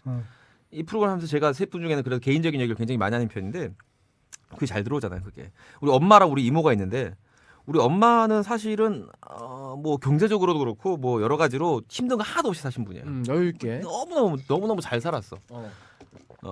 그런데 우리 이모는 정반대예요. 조금 형편이 아주 어려운 그런 집에 시집 가셔서 이모부님께 술을 많이 주셨는데 40대 중반에 쓰러져서 연수 이쪽에 이게 끊기면서 식물인간 비슷하게 되셨어요. 그래서 고생 많이 하셨겠다. 이모가 그 이제 대소변 보면서 남편을 지금 2005년에 쓰러졌으니까 몇 년이야? 한 10년 가까이 돌보고 계시고 8년. 시어머니까지 같이 보고 있어요. 시어머니가 원래 80 가까이 된 그리고 애 둘을 혼자 키웁니다. 근데 우리 아버지가 이제 갖고 있는 그 약국에서 이제 흔히 말하는 약국 시다로 일하면서 이제 아빠가 돈을 주죠. 보통 시다보다 훨씬 많이 주겠죠, 아버지가. 그 돈 가지고 자기 남편 식물인간에 병간호하고 중고등학생인 애들 둘 키워서 둘 다 대학 보내고 80 된 시어머니 노무를 모시는 거예요. 이모 혼자서. 잠은 집에서 안 자고 그 남편 그 간병하면서 옆에 좀 근데 보면 우리 엄마보다 이모가 훨씬 더 많이 웃어요. 훨씬 더 밝고 얼굴이. 훨씬 행복하다는 얘기를 많이 하고 휘파람을 불면서 이렇게 다녀요. 우리 엄마는 항상 불만이 많아. 우리 엄마의 불만은 그거예요. 막내가 굿이 못 붙은 거. 불만 이루셨잖아. 결국은 붙었지만 그 굿이 동생이 굿이 패스를 못할 때까지만 해도 그 문제가 엄마를 불행하게 만드는 거야. 근데 따지고 보면 뭐 그건 뭐 좋은 일은 아니지만 어쨌든 그것만 빼면 엄마가 아쉬울 건 사실 없거든요. 그럼 붙으신 다음엔 행복하세요? 근데 뭐 그 뒤로는 이제 기본적으로 기분이 많이 좋아지긴 했는데 그때 그 엄마를 보면서 느낀 거예요. 둘을 비교해 보면 사실 비교가 안 되거든요. 그렇죠. 그런데 엄마는 왜 불행해 보이고 이모는 행복해 보일까? 저는 그때 그 행복의 어떤 에센스를 본 게 이게 뭘 가지고 있거나 내가 어떠냐가 문제가 아니라 삶을 대하는 태도가 행복을 결정하는 문제구나. 지금의 상황이 아니라 그 상황을 대하는 태도의 문제라는 걸 깨달았어요. 그러면서 제가 좀 더 뻔뻔해진 것 같아요. 네. 결과적으로. 아니 그러지 않아도 뻔뻔했어요. 네, 워낙 뻔뻔했는데 그걸 보면서 더 그냥 행복하게 지내야겠다 해서 저는 지금 뭐 이모 보면서 저는 이모한테 그래서 저는 고맙다는 얘기도 뭐 많이 하고 그런데 이모 보면서 많이 배웠어요. 저 이모 보면서. 그 자매를 통해서 여러분들 한번 생각해 보시기 바랍니다. 모든 걸 다 가졌지만 아쉬운 게 있는 언니와 가진 게 거의 없지만 그래도 행복하다고 생각하는 행복하다고 생각하는 항상 웃고 다니는 동생의 이야기. 예. 그 되게 그림 같은 얘기지만 행복이라는 게 사실은 마음 속에 달려 있잖아요. 일체유심조라고 하는 마음 속에 있는 거잖아요. 아, 그 말은 정말 정답이에요. 정답인데 너무 사람들이 정답이라 얘기하면 돼. 막 웃는다. 어. 에이 막 이러면서. 그러니까 행복이라는 건 사실 어떤 상태잖아요. 한순간 오는 기분 같은 게 아니라 웃음이나 이런 거하고는 다르게 행복이란 건 쭉 유지되는 상태를 의미하는 거잖아요. 근데 그러면 행복이란 게 뭘까 생각할 때 저는 만족이라고 생각해요. 그러니까 어떤 거에 있어서 아까 김은종 PD가 얘기한 거랑 이제 일맥상통하는 면인데 부족한 거가 없는 상태예요. 내가 이게 좀 아쉬운데라든지 이게 필요한데라든지 이런 게 별로 없이 그냥 아무 생각이 없는 상태. 그래서 왜 행복할 때는 행복한 걸 모른다고 얘기하잖아요. 그죠. 그거는 그럴 수밖에 없는 게 배가 고프지 않을 때는 뭐를 먹어야겠다는 생각이 안 들거든요. 그러니까 아무 생각이 없는 상태에 가까운 거죠. 그러니까 부족함이 없는 상태 이게 저는 행복이라고 생각을 하는데 그거보다 더 중요한 거는 그건 뭐 자기가 어떻게 할 수 없는 상태니까 그건 어쩔 수가 없는 건데 자기가 부족한데 어떻게 해. 자기가 부족한 건 어쩔 수 없는데 행복해지기 위한 테크닉이 딱 하나가 있다 그러면 저는 그거라고 생각해요. 비교하지 말아야 돼요. 비교하는 순간 인생은 불행해집니다. 그러니까 뭐냐면 그 예전에도 말씀드린 그 이건희 회장의 샌드위치론 있잖아요. 사이에 끼면은 힘들다고. 근데 1등하고 꼴등 빼고 말씀드렸지만 다 사이에 끼어 있거든요. 그러면 2등은 3등하고 비교하고 1등하고 비교해가면서 초조하고 3등은 2등하고 비교하고 4등하고 비교하면서 초조하고 그러니까 이런 식으로 비교해지는 순간 불행해지는 거거든요. 물론 비교라는 게 인생에서 필요할 때도 있습니다만 제일 그러니까 내가 지금 행복해지고 싶다라고 생각한다면 제일 하면 안 되는 게 무언가와 혹은 누군가와 나를 비교하는 것. 이것만 피하신다고 해도 지금보다는 훨씬 더 행복할 수 있는 상태가 되지 않나. 정답이에요. 진짜 비교 안 한 것만으로 충분히 사람이 얼마든지 행복해질 수 있어요. 근데 맞아요. 저는 하나 이제 아까 제 의견에 덧보태서 이제 말씀을 드리자면은 자기가 갖고 있는 수많은 어떤 에너지나 자산이라는 게 있잖아요. 그 돈이든 뭐 시간이든 뭐든 있잖아요. 그거를 아까 제가 꽈랑 말씀을 드렸는데 조금만 어떤 중용의 방식으로 사용을 해주셨으면 좋겠어요. 그러니까 뭐냐면 내가 게임이 재밌다고 해서 막 게임만 막 연락을 하다 보면은 결국 게임 페인이 되는 겁니다. 술이 내가 맛있다고 행복하다고 술 마시면 내가 행복해진다고 해서 술만 마시면 결국 알코올 중독이 되는 거예요. 그러니까 이 세상 살아가는 것도 마찬가지인 것 같아요. 관계나 아니면 성취도 어떤 한 가지만 이루고자 막 몰입하는 것보다는 저는 개인적으로 그래요. 골고루 이렇게 나눌 수 있을 때 균형 있게 나눌 수 있을 때 그 행복감이 더 커질 것 같아요. 근데 저는 또 꼭 그렇게 생각하죠. 그 말이 일단 일리가 있는 말인데 그렇게 생각하지는 않는 게 이재익 PD를 보면은 너무 그것만 하는데도 본인은 행복하거든요. 그러네요. 전 정말 행복해요. 저는 진짜로 제가 세상에서 제일 행복한 사람 같아요. 진짜로. 저는 100번 다시 태어나도 이렇게 살고 싶어요. 정말로. 그러니까 1000번을 태어나도 이 사람을 똑같이 살고 보면 싶어요.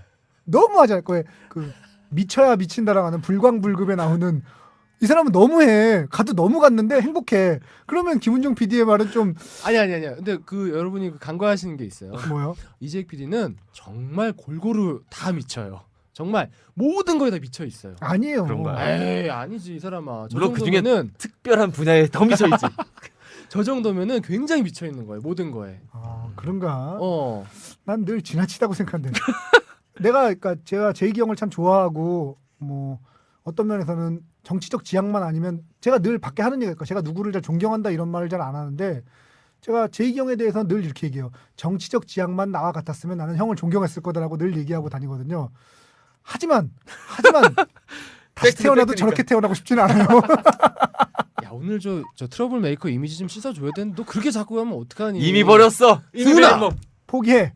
차라리 여기서 더 멀리 가는 게 나아. 그래 아예 그러면 캐릭터가 돼. 넌 외로버리면 돼. 보내줄까? 나 근데 김은종 PD 말에 진짜 공감해. 나는 평생 오늘 아버지 얘기를 진짜 많이 하게 되는데 태어나서 제가 비교하고 질투했던 사람이 딱 한 명 있어요. 딴 사람하고 난 나를 비교한 적이 없는데 아버지가 그렇게 저 질투의 대상이었어요. 그러니까 언제? 평생 그래서 평생. 아 어릴 때부터? 그래서 저는 약간의 그런 강박증이 있었어요. 제가 특장이 약간 있는데 그게 약간 아버지 있죠, 때문에 약간 그런 건데 있죠. 어릴 때부터 뭘 해도 아버지를 넘어설 수가 없는 거야. 어. 내가 아무리 돈을 많이 벌어도 아버지만큼 벌 수는 없었고. 아니 넘어섰어요. 한 넘어섰어. 분야만 이미 특정 분야. 특정 분야 넘어섰구만. 아버지 제가 당신 이겼어요. 넘어선 지 오래야. 아니, 길이로 보면 아버지지 원래 72살에 아직까지도. 아니 그거는 그런데 그렇구나. 트라우마에서 벗어나도 돼. 근데 그거를 포기하고 나니까 마음이 너무 편해진 거예요. 그게 30대 초반에 들어서였어요. 그래. 네. 20대 이미 넘어섰는데 뭐. 근데 그런 진짜로 뭘 해도 아버지 어떤 분야에서 아버지를 넘어설 수고 심지어 뭐 간단하게 육체적인 건 봐도 아버지가 저보다 키가 훨씬 커요. 얼굴도 훨씬 잘생겼어요 저보다. 그러니까 그런 것만 봐도 난 너무너무 아빠한테 컴플렉스를 느끼는 거예요. 뭘 봐도 아빠보다 잘난 게 하나도 없는 거야. 그래서 항상 아빠보다 부끄러워했는데 그러다가 사단이 난 게 제가 뭐 자세하게 말씀 못 드리면 30대 중반에 제가 너무너무 큰 사고를 한번 친 적이 있어요. 어마어마한 사고를 트러블을 정말 이 제대로 했죠? 요즘 트러블하고는 비교될 예. 만큼 트러블이 한번 나가지고 집안이 난리가 난 빅 적이 있었는데 트러블. 그때 제가 아버지한테 말씀드렸어요. 아버지 계속 부끄러운 자식이었는데 또 부끄러운 짓을 저질러서 미안하다고 했더니 아버지가 한 번도 나에게 부끄러운 적이 없다고 그래서 말씀하시는 거예요. 그때 얼마나 울었는지 몰라요 그때. 네가 밉기도 했지만 내가 이렇게 좋아하는 녀석이 이렇게 내 마음을 몰라주나 해서 밉기도 했지만 널 부끄러운 적이 한 번도 없다 그래서 정말 며칠 동안 그 생각만 하면 눈물이 지금도 울컥하는데 그 말 딱 듣고 나서 그때가 아버지랑 처음으로 저랑 남자 대 남자로서 또 아들과 아버지로서 진실하게 소통했던 순간이 30이 넘어서 그때가 처음이에요. 근데 아마 그전까지는- 지금 이거 들으시는 남자분들 특히나 뭐 30, 40대 남자분들은 아마 아버지하고 그렇게 진실되게 소통했다라고 자신 있게 손들 수 있는 분이 많지 근데 않을걸요. 신기하게 그날 밤이 딱 지난 이후로는 아빠랑 너무 친해진 거야. 아빠랑 별 얘기 다 해요. 오죽하면 아빠한테 전화해가지고 아빠 요즘 엄마랑 섹스 자주 하세요? 이렇게 물어보겠어요. 그럴 수 있는 사람이 몇 명이나 되겠어요. 그러니까 그런 계기가 있는 사람이 이렇게 많지는 않아. 행운한 거죠 그거는. 그때 그 이후로 그 아버지에 대한 컴플렉스를 털어내고 나니까 되게 가벼워지더라고요. 강박도 되게 많이 사라지고. 하여튼 그런 생각이 들었어요. 말이 보면 맞아요. 확실히 울진에 있으니까 17번 염색체 그 부끄러움을 느끼는 염색체가 사라져서 아버지도 말씀하셨잖아요. 네가 한 번도 부끄러운 적이 없다고. 아버지도 17번 염색체가 없어. 야 승훈아 가족 개그는 하지 말자. 아니 근데 없는 것 같아. 심지어 나는 내가 자랑스럽다고 하니 이건 참나 어떻게 뭘 어떻게 얘기해야 할지. 아버지 그건 아니에요. 저를 자랑스러워하시면 안 돼요. 자, 이 시점에서 갑자기 잣잣 가겠습니다. 잣잣 갑시다. 잣잣 뭐 있었나요? 저는 있었어요. 뭐요? 영화에는 등장하지 않았지만 그 이후에 우리 그 메릴 스트립하고 바나나는 장걸로 합시다. 예. 나는 왜 지난주에 바나나 얘기 나왔었잖아. 영화를 이렇게 보고 있는데 난데없이 바나나가 나오는 거야. 난 이거 나인틴 때문에 이 영화를 만들었나? 이승훈이 이거 PD한테 전화했나? 기억 안 나냐? 지난주에 바나나 얘기한 거? 난 승훈이가 미리 영화를 보고서 이걸로 연결을 시키는 줄 알았어. 바나나 영화 선정을 이렇게 했나 싶었어. 바나나가 덥석 나오는데 혼자 엄청 웃었어요 거기서 나 혼자. 근데 그리고 더 웃긴 거는 우리 그 썬데이도 참여하시는 그 우리 JYP 양이 있어요. JYP 양께서 저한테 동영상으로 바나나를 예, 엉덩이. 일본의 어떤 말도 안 되는 놈이 티페티 입고 나가지고 바나나 껍질을 엉덩이로 까는 장면을 보내주셨는데 다신 그런 짓 하지 마세요. 네. JYP. 그런 거 보내지 마세요. JYP. 이거는 뭐 잣잣은 저는 딱 하나 발견했는데 뭐였냐면 왜 저 실패하고 나서 메릴 스트립이 주점으로 가잖아요. 똑같은 거구나. 에이씨. 뭐. 아니 김은juk PD가 그럼 얘기하시죠. 나 그거야. 그 술집 주인이랑 그 상담하는 의사? 아니 뭐야? 난 거의 확실했는데. 얘기해봐. 내가 봤던 거는 그거야. 거기서 거기에 이제 여자 바텐더가 나와요. 여자 그래, 바텐더와 바텐더.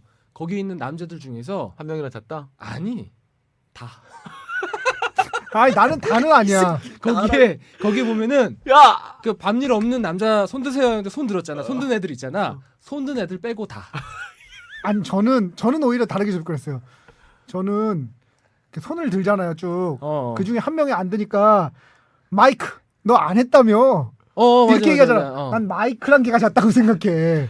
나는 마이크가 뻥 구라친 거라고. 아니지. 마이크가 손을 안 드니까 왜냐면 마이크가 그 술집 여주인을 꼬셔가지고 그러니까 나 너무 안 한지 오래서 한번 꼭 하고 싶어 그래서 해줬는데 거기서 손을 안 들고 있으니까 너 안 했잖아. 너 안 했다며 이렇게 손을 들라고 시키는 거죠. 걔라고. 아니면 저 이승훈 PD 말대로 그런 일이 있었어. 야 나 굶은 지 3년 반 됐는데 어떻게 좀 이렇게 불쌍하지 않니? 뭐 이렇게 해서 한번 하려고 그랬는데 안 된 거야. 자. 그러니까 손을 안 두고 있으니까 야 임마 너 지금 잘 안 해놓고 너 이 새끼야. 너 했어 네가? 막 이런. 어쨌든 저는 거기서 손 든 사람 빼고 다 나머지 다. 저는 그 상담사 의사와 술집 그 바텐더가 잤다 생각해요. 그거는 갑자기 왜냐하면 너무 작은 마을이야. 작은 마을이라는 걸 3번을 강조한다. 너무 작은 마을이라고. 강조해요. 남자다운 남자 그 사람밖에 없어. 그 남자. 야 그렇게 따지면 나는 그러면 상담 의사 스티브 카렐과 서점 종업원 갑니다. 야, 이 새끼 천재다. 야, 인정. 작은 마을이라며. 인정. 작은 마을이라며. 심지어 그게 게이가 뭐 하는 법이야. 게이가 살아가는 법인가? 내가 지금 한 발언 취소하고 김문정한테 종업원 몰빵. 갑니다. 왜냐면 야 아무리 서점 주인이 의사가 뭐 갖다 놓는다고 그렇게 갖다 놓냐? 네 말이 맞아. 20권씩 이거 안 뭐 팔릴 수 부인할 수가 있는데.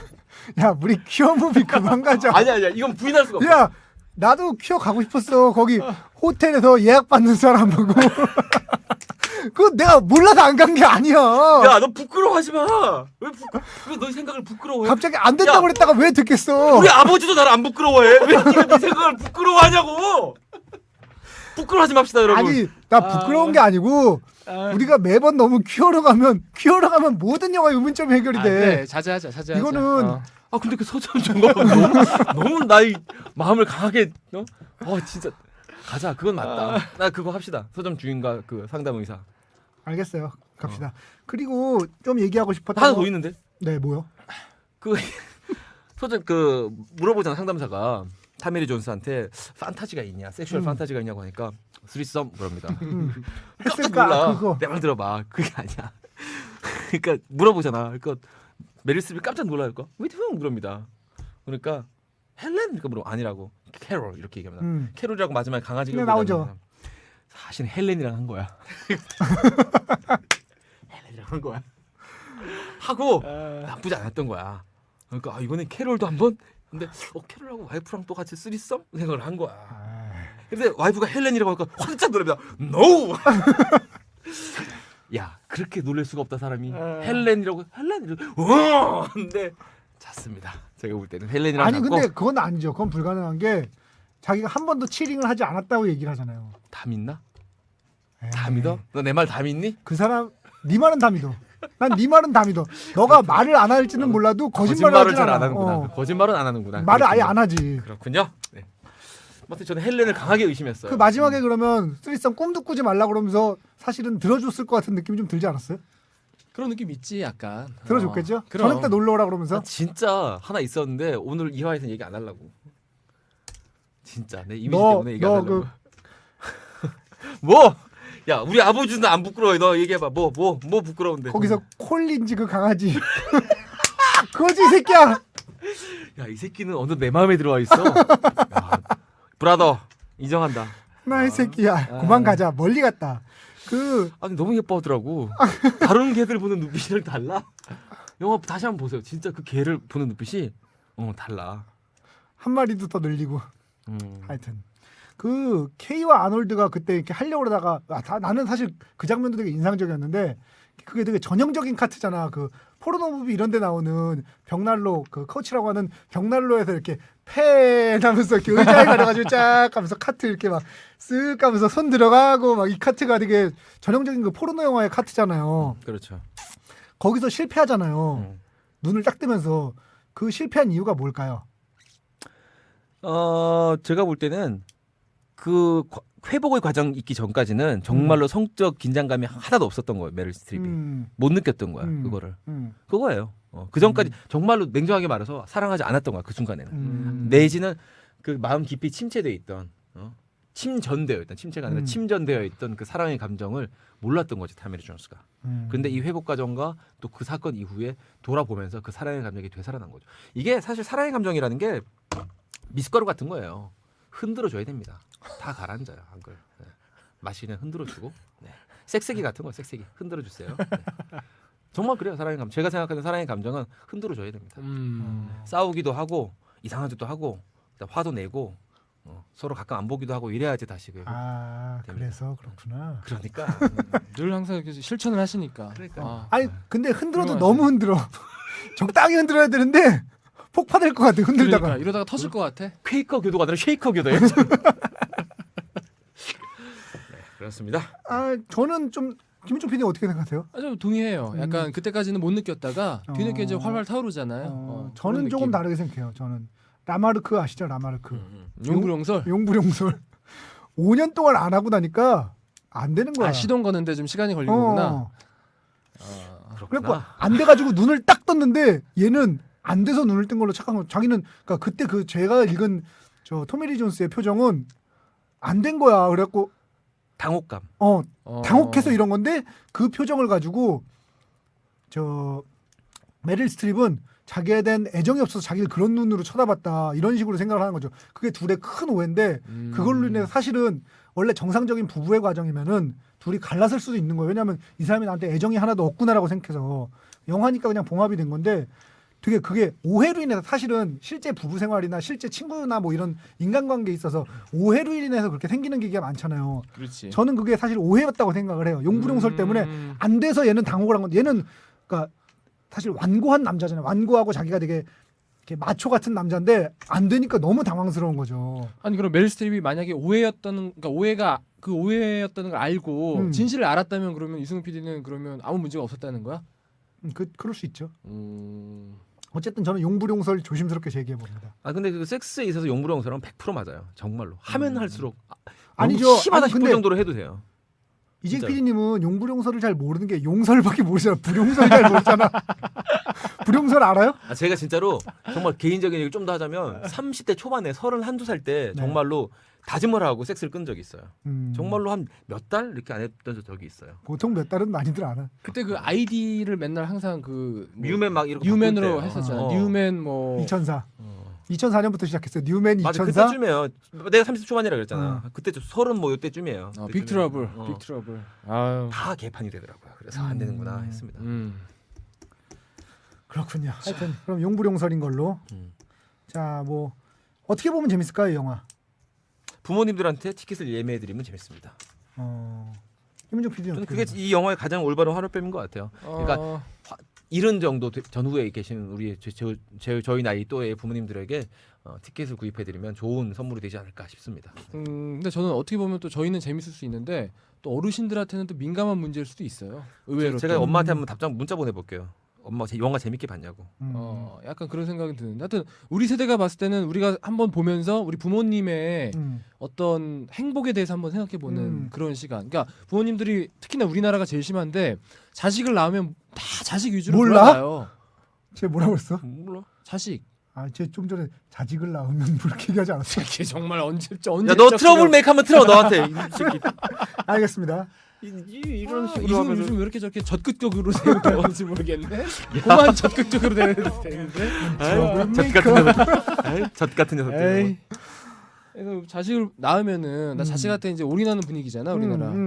우리 부모님들도 그렇게 살아오셨고. 네. 나는 진짜 부모님들의 행복을 다시 한번 생각해봤습니다. 그게 꼭 어떤 종류의 어떤 삶의 행복이든 간에 우리 부모님들이 과연 지금 행복을 누리고 살고 계신지. 우리 같은 한 30대나 40대들이 한번 봤으면 좋겠어요. 이 영화를. 오히려 젊은 부부들이. 그래요. 저도 좀 비슷하게 생각하는데, 그러니까 이렇게 보면서 부모님들에 대해, 그러니까 사실은 이 영화를 보면서 우리들이 이렇게 느낄 수 있는 거는 부모님들이 저런 어려움을 겪으실 수 있겠구나, 저런 어려움이 있겠구나라는 걸 생각할 수 있는 포인트 1은 그거고요. 포인트 2는 그러면 내가 20~30년 후에 저걸 겪어야 될 텐데 그럼 그때 어떻게 슬기롭게 헤쳐나갈 수 있을까? 슬기롭게 너무 이거 부탁연합 멘트 100만 불짜리 멘트인데 100만 불짜리 멘트를 너 요즘 뭐하고 다니니? 잘 쳐. 정말 너 요즘 카페 안 다니는구나. 저렇게 100만 불짜리 멘트 승우 네가 카페를 안 다녀서 그래. 네, 카페 같다. 카페 간지 오래됐네. 주옥 같아. 카페 주인 박윤주님 금방 찾아가겠습니다. 슬기롭게 대처하세요. 그럼 노년 발기부전에 슬기롭게 대처하시기 바랍니다. 요새 필름형도 있고 아주 많이 있습니다. 그러니까 그런 두 가지 관점에서 보면은 재밌게 볼 수 있다고 생각하고요. 또 하나 제가 생각한 건 뭐가 있냐면은 사실 이 영화는 저는 판타지 영화라고 생각해요. 뭐냐면 어떤 점에서 판타지냐면 이 영화가 부부 사이가 되게 나쁜 것처럼 보이잖아요. 근데 이 영화의 부부 사이는 실제 부부 사이를 감안하면 되게 좋은 거라고 저는 생각해요.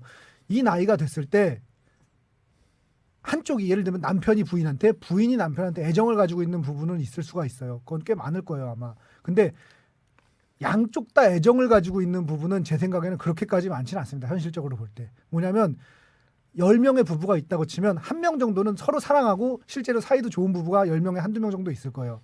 그리고 10명에 두세 명 정도의 부부는 서로 좋아하는 마음은 있는데 세월이 쌓이고 쌓이면서 뭐 사이에 금도 가고 뭐 먼지도 끼고 해가지고 사이가 안 좋아요. 근데 서로 아끼는 마음은 있어요. 하지만 나머지 7, 8 대부분의 부부들은 서로 애정이 안 남아있을 거예요. 한쪽에서만 애정이 있거나 아니면 양쪽 다 애정이 없거나 그냥 사니까 사는 습관처럼 사는 거지. 그런 의미에서 볼 때 이 영화를 보고선 저희는 아직까지 알 수 없지만 나이 든 분들은 아유 저렇게 서로 사랑해주고 서로 아끼면은 저럴 수 있지 이렇게 생각하실 수 있는 측면이 분명히 있던 거. 그런 의미에서 볼 때 이 영화는 판타지 영화라는 거.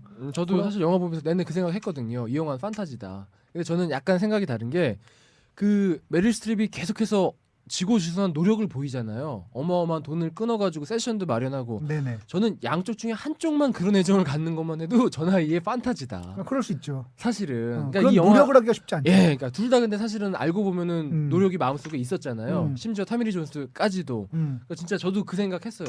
이 영화는 약간 판타지다. 또 하나는 통계적으로 이 부부가 재결을 하면 이혼한 부부가 아니잖아요. 초원에서 쭉 사는 부부인데 네네. 미국 부부 중에서 네네. 30몇 년 이상 이렇게 결혼 생활을 유지하는 부부가 그렇게 많지도 않아요. 사실은 그 그러니까 자체가. 사실은 이 영화 아까 말씀드렸다시피 이렇게 전형적인 영화로 만들려고 그렇게 했는데 별로 전형적이지 않다는 거지. 100만 불짜리 슬기로운 영화. 아 오늘 방송 너무 슬기롭다. 이렇게 슬기롭나 방송이? 하여튼 자 그러면 좋았던 점 아쉬웠던 점 볼보 별점 주고 갑시다. 전 좋았던 점은 일단 연기가 둘의 연기는 정말 최고였다고 생각을 하고요. 그 연기 앙상블은 이 영화에 사실은 주인공이라봐야 딱 딸랑 3명 나와요. 나머지는 거의 엑스트라처럼 비춰 지나갔는데도 3명 가지고도 영화가 차더라고요. 1시간 40분이. 연기가 너무 좋았고요. 아쉬웠던 점은 방금 지적했지만 사실은 되게 리얼한 척하지만 리얼한 부분도 있지만 분명히 판타지가 너무 심해요. 그러니까 사실은 만약에 메릴 스트립 같은 경우가 보통 있다면 대부분의 경우는 다른 데서 어떤 자기 어떤 삶의 즐거움을 찾지. 그렇죠.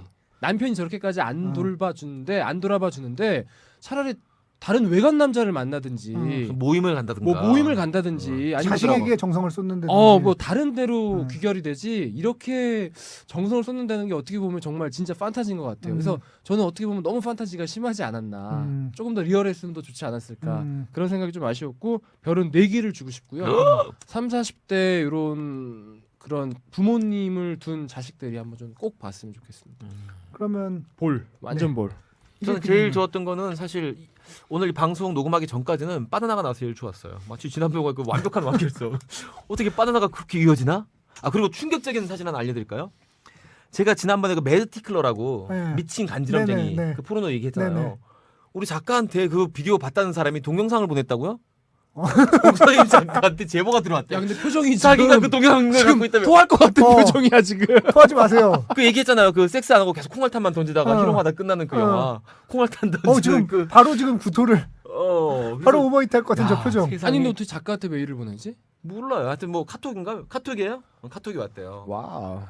저는 갑자기 그 얘기를 저한테 정서임 작가가 하는데 마이클 잭슨 유아낫 언론이라는 노래가 그러면서 세상 아름답구나. 매드 티클러를 본 사람이 나뿐만이 아니었구나 생각을 했고 콩알탄. 또 하나는 그 바나나가 이렇게 이어지는 것은 어떤 나의 운명이 아닌가 뭐 이런 생각을 합니다. 또 그리고 좋았던 점 하나는 이 녹음을 하면서 깨달은 사실인데 야 김훈종은 짜짜스 아이콘이다 이제는. 그 상담가와 서점 종업원은 야. 하지만 우리 퀴어로 가지 말자고. 그래 그만 가자. 신세계 이후 내가 신세계 이후 퀴어로 풀면 어떤 영화도 다 풀리는 거야. 이거 댓글 보자고. 그게 제일 재밌었을 거야. 이거보다 더 재밌는 거 있냐고 오늘 녹음한 것 중에 다 쓰레기지. 내가 볼 때 그게 제일 재밌었어. 그 다음에 안 좋았던 점은 뭐 3, 40대가 보기에 저는 이렇게 재미난 생각은 들었어요. 저는 별 재미없게 봤는데 볼은 나눠서 부모님들에게 추천할 수 있는 영화로는 부모님들 이제 구경 가라고. 젊은 친구들이 보기에는 사실 뭐 20대나 30대가 보기에는 잘 안 와서.